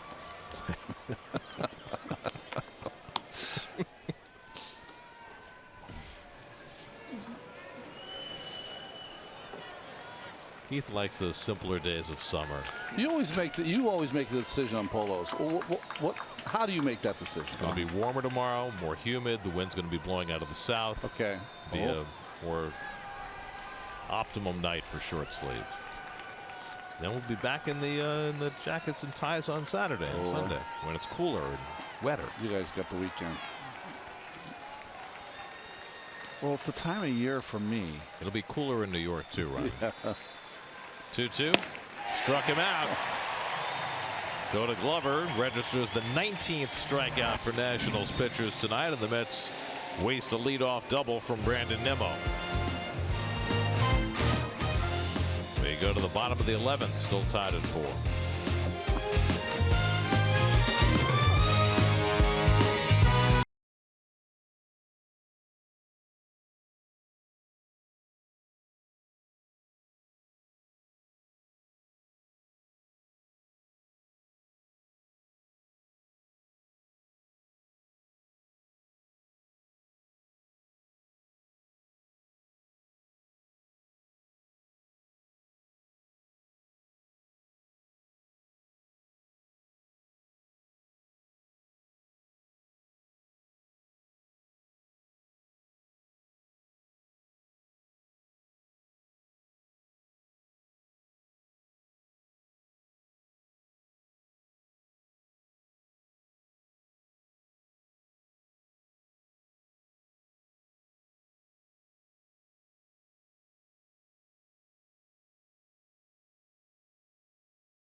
Ryan Zimmerman leads off the last of the 11th. Jacob Rame starts his second inning of relief. Zimmerman 2 for 4 tonight. Had an infield hit his last time up in the 8th. Zimmerman, Wieters, and Defoe due up. And Rame gets ahead 0-2.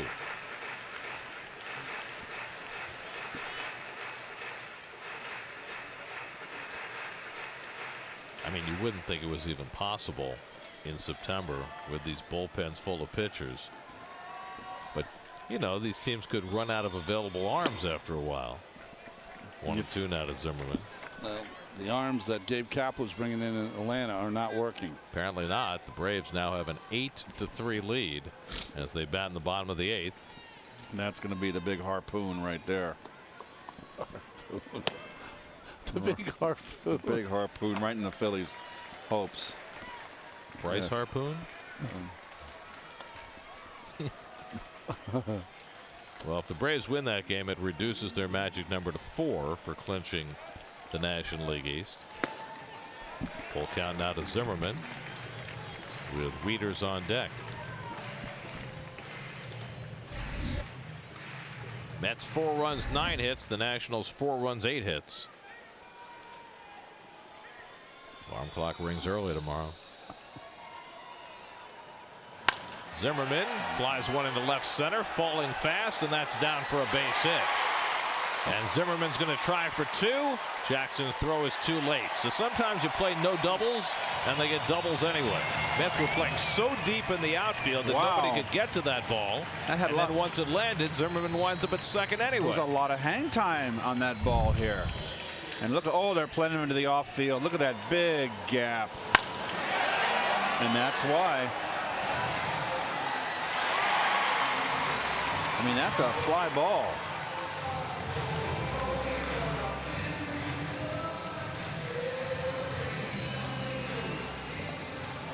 So Zimmerman's third hit of the night. See him, he knew it was an out, and then he looked up and saw that where the fielders were, and he turned it on. So the potential winning run is on second with nobody out. Mets look for the bunt from Wieters, who's gone 0 for 4 tonight.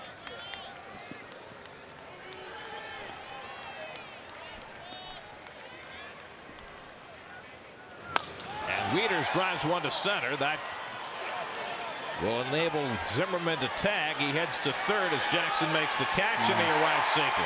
Well, nice hustle by Zimmerman. Well, Zimmerman with some really good base running in this inning. Yeah. First to get to second, and now to get to third with one out.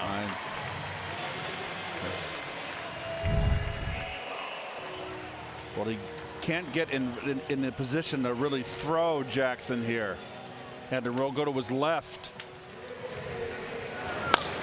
And Zimmerman recognizes the ball's going to be caught.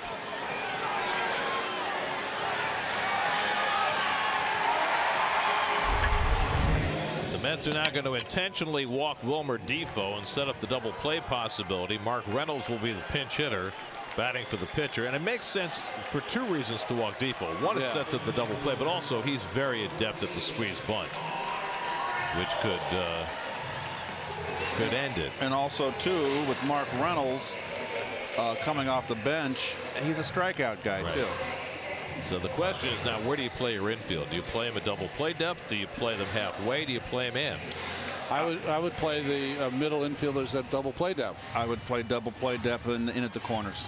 But the Mets have shown on this trip alone that they've played their infielders in up the middle. But it looks like they're going back, both McNeil and Rosario.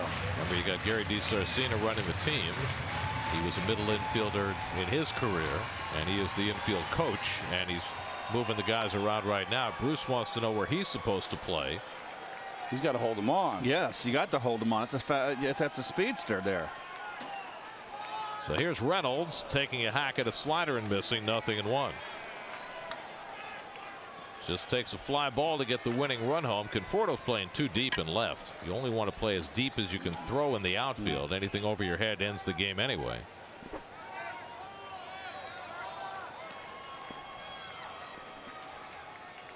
And Reynolds takes another hack at a slider, and Rames ahead 0-2.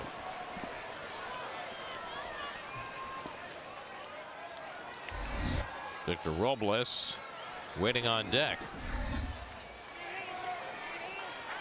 Zimmerman at third, Defoe at first with one out. And Reynolds goes down on 3 pitches for the second out. Wow. Ram threw him nothing but sliders, and he's got his first strikeout, and there are 2 out in the inning. And that's when he needed it, too. All breaking balls and good ones. And this is an exercise in futility here. So now you got Robles coming up. Keep in mind, he's already tried to bunt for a hit in this game, and don't be shocked if he tries to do it again if the Mets don't respect him and play those corners in. You know, if you've scouted the Mets, you know that they're not going to really throw through here, so you got a free base. Reyes is playing back at third, so the Mets are very vulnerable to the bunt. I don't know why you would be back with Robles at the plate and the winning run at third. Should be even with the bag.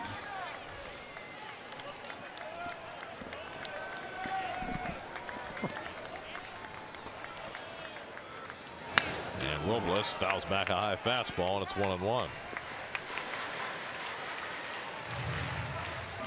I tell you, where Reyes is playing, he is almost begging Robles to try and lay one down. Robles hasn't given a look down to that third base line, though.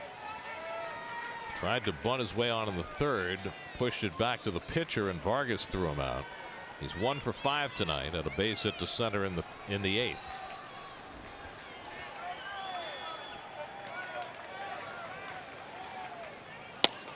And Rame gets the fastball in for a strike, and now it's 1-2. Well, the Mets got a leadoff double from Nimmo in the top of the inning. Couldn't move him.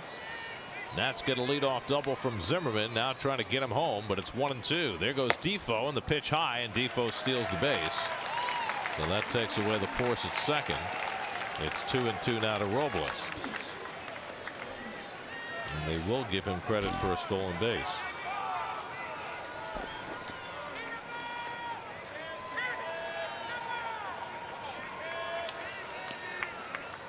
2-2 coming to Robles. And he pops one foul. That'll go out of play.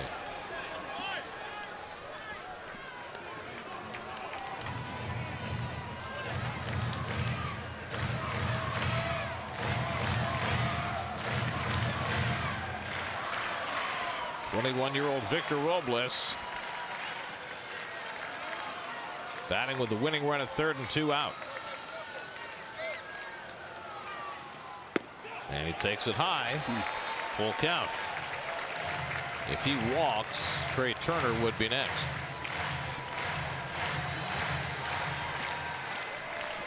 Go back to that slider, Keith. It would be a yes, but you got Turner in the on deck circle. Fastball. Got him looking. Side retired. So Rame gives up the leadoff double to Zimmerman, but squirms his way out of trouble in the bottom of the 11th. On we go, tied at 4.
The technology of tomorrow today at Nissan Now. Shop ChooseNissan.com.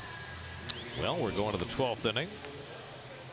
And the Nats will go to their 8th pitcher of the night, Jeffrey Rodriguez. Well, at some point you go to the pitcher who can give you some innings. Rodriguez's 12th appearance, but he started 8 games this year for the Nationals. And his most recent outing 5 days ago against the Braves, he went 4 2/3 hitless innings in relief and wound up getting a win. Wow.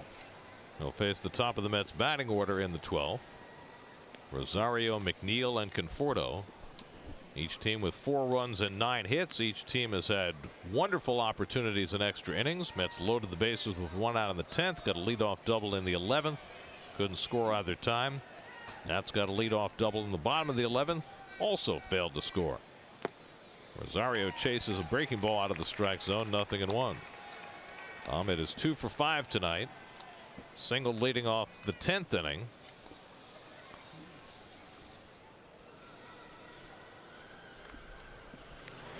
And he bangs one toward the middle of the diamond. Turner can't get it. And Rosario is on base again. Back-to-back 3-hit games for Ahmed Rosario. 3 for 4 last night in Philly and 3 for 6 tonight.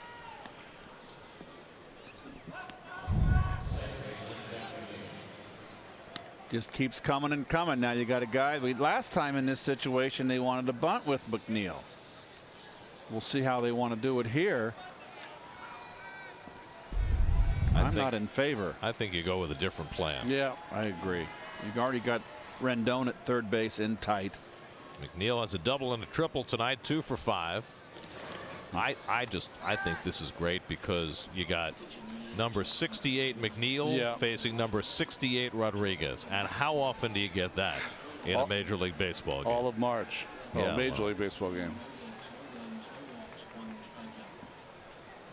It's like two big offensive guards going head to head.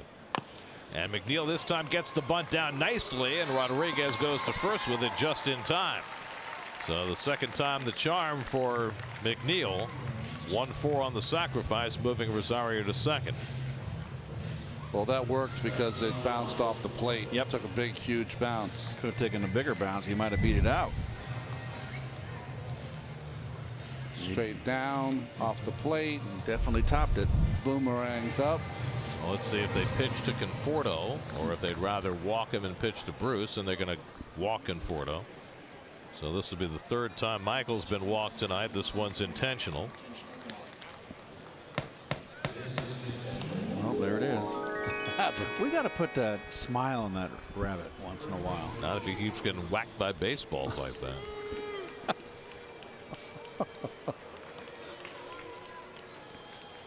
So the Mets have gotten a leadoff hit in each of the extra innings. This time trying to bring Rosario around with Bruce, who has a home run and an RBI single tonight. 2 for 4 and a walk.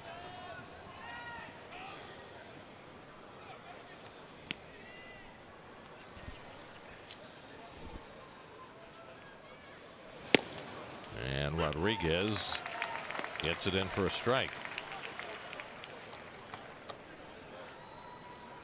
You got the pitcher spot due up next for New York, and Jose Lobaton has come out on deck. He has not had a plate appearance since he was called up in September. Oh. Scooped out by Wieters. A ball and a strike. Here's Lobaton, who was brought up as an extra body when Mesoraco's neck began acting up. Well, wouldn't with the Mets earlier this year. Wouldn't he like to put a hurt on his former teammates? Mm-hmm.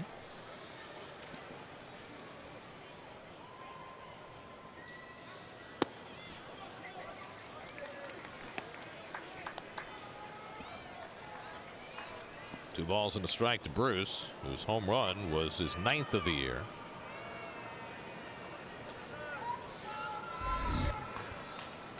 Paul Sewald, next man up in the Mets bullpen. Rame went the last 2 innings. And Bruce takes up and in, and now it's 3-1.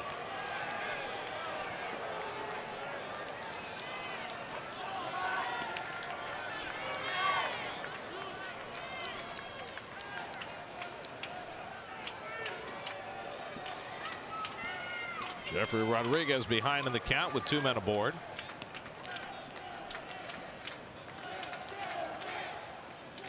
And Bruce takes outside, and the Mets have the bases loaded yet again. They loaded them up with 1 out in the 10th, and they load them up now with 1 out in the 12th. On a 1-0 pitch to Jack Reinheimer from Holland. Hit one right back at Holland. 1-2-3. That's what the pitcher wants more than anything else, and as a hitter, that is just, oh man, anything but that.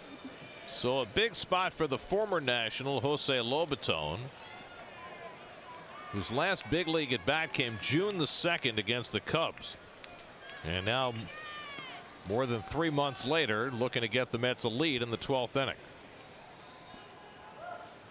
And Lobaton takes up and away for ball 1. Almost have to take a strike off this guy. If you can just be disciplined, he's got to come with one. You just need a fly ball to go up the middle. You got a sinker ball pitcher. Going to take a very deep fly ball with Rosario the runner at third. Nationals playing their infield halfway up the middle.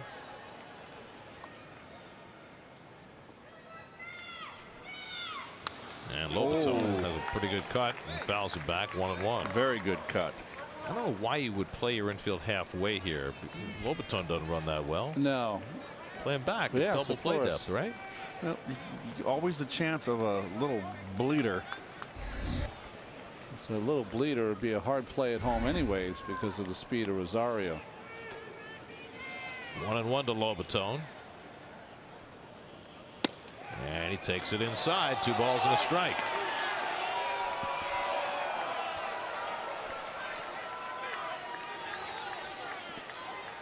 Lobaton spent 4 years playing for the Nationals as their backup catcher. Lifetime .216 hitter looking for an RBI any way he can find one.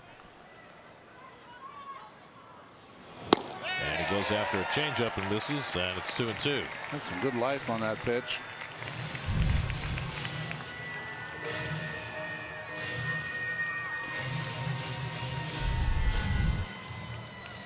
Rosario at third, Conforto at second, Bruce at first with one out. 4-4 game in the 12th.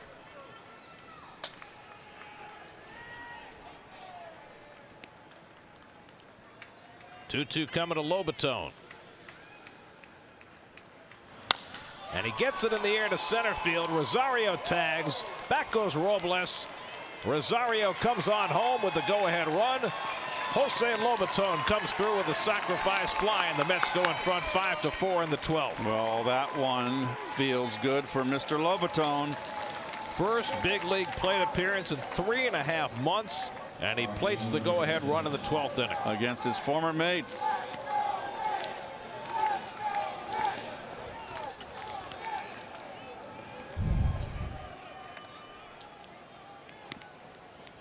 Changeup, but he left it inside, not away. That's where he got the swing and miss on the prior pitch.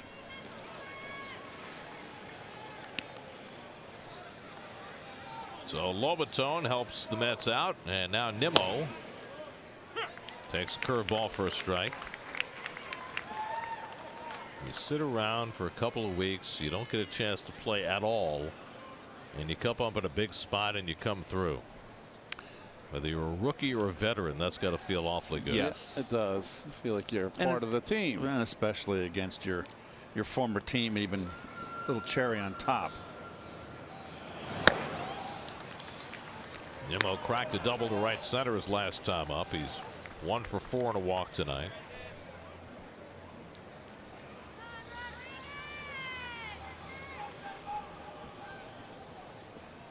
So it looks like Paul Sewald's going to get the save opportunity in the bottom of the 12th.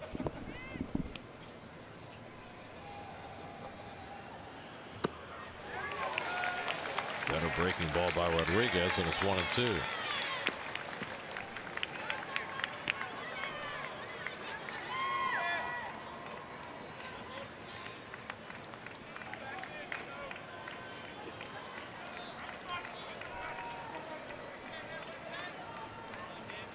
Conforto at second, Bruce at first with 2 out.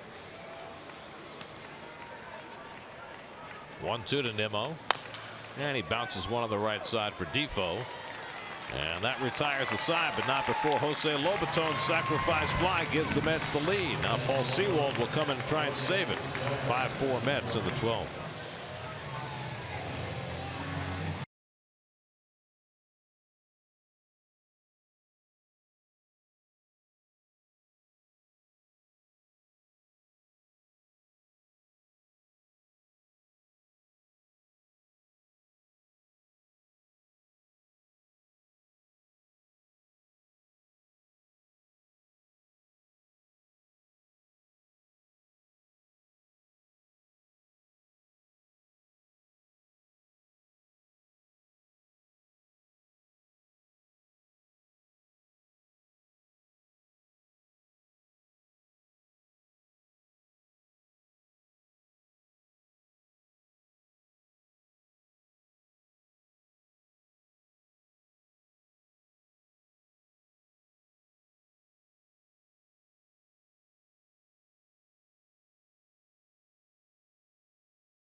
going to be interesting to see every time I watch Sewald because of the change in his mechanics. So hopefully he gets through this inning. Tough task though with Turner leading off. Turner, Harper, and Rendon up for the Nationals in the bottom of the 12th.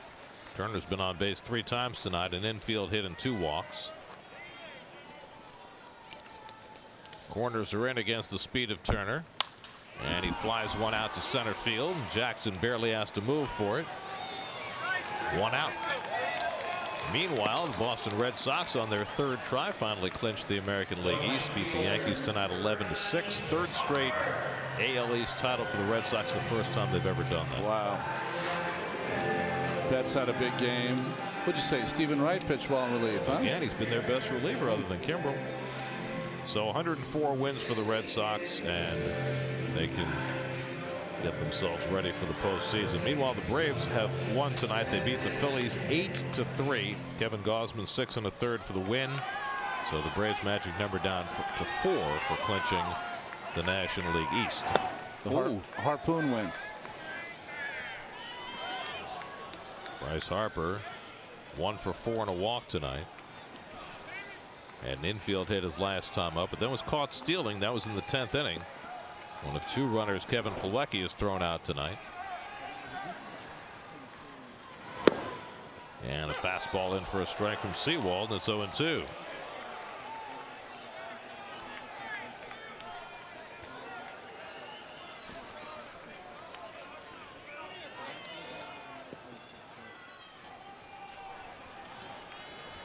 Sewald ahead on Harper 0-2.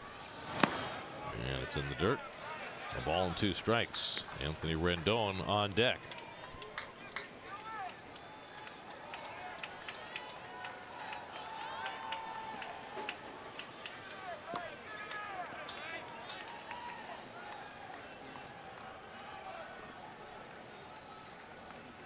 Harper 2 for 3 against Sewald. And he takes the fastball down. 2-2.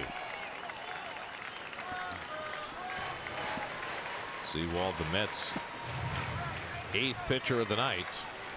Jacob Rame went 2 scoreless innings. He stands to get the win if Sewald can get 2 more outs.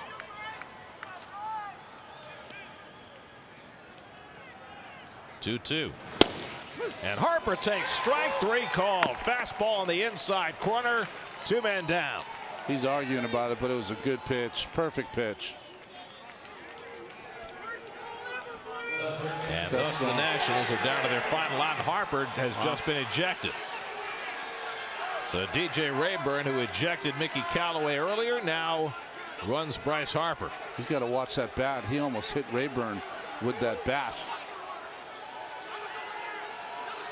What Bryce Harper is saying, he felt like he was being targeted because he was walking towards the dugout, not looking at Rayburn when he had his comments. Well, Rayburn's got a bit of a short fuse. There's no question. Well, the one thing you don't know is what Harper said. Right. And sorry.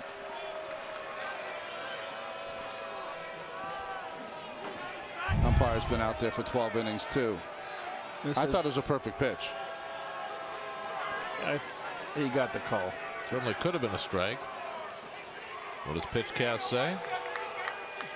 I say it just missed. Strike on the corner. Oh, good call, Keith. Yep, he got the call.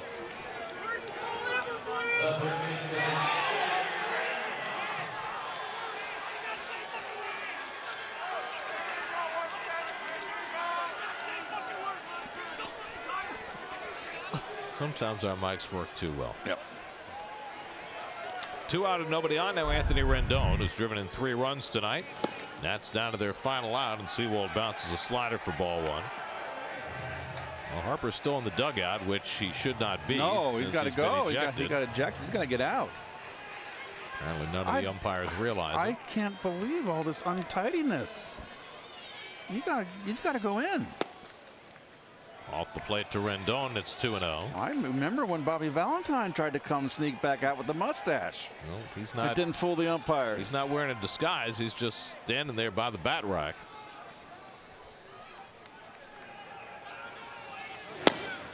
And there's a fastball in the corner for a strike. 2-1. I'm stunned at this. I've never seen that before. I have not ever seen it. I mean, he made absolutely no move to vacate the dugout, and he's waiting for somebody to tell him to go. 2-1, and Rendon hits it back off the glove of Sewald, directed to Rosario, throws him out of the ball. Game is over. Paul Sewald picks up his second major league save. Jose Lobaton drives in the winning run at the top of the 12th in his first big league at bat in 3.5 months. The Mets get back-to-back homers from Conforto and Bruce, and the Mets take the opening game of their series in Washington, winning in 12, 5-4. Well, Gary, you pretty much said it all on the offensive side, but the Met bullpen was really terrific from Zamora, Gazelman, Bachelor, and Rame and Sewald. And there's Sewald's reaction, his second save. It's been a tough run for Paul lately. Good to see that. Jacob Rame had 2 very solid innings. Game summary presented by PC Richard & Son. Jacob Rame gets the win with 2 strong innings of relief. Sewald saves it. Mets overcome 13 Max Scherzer strikeouts and improve to 3-4 on this road trip as they win it tonight.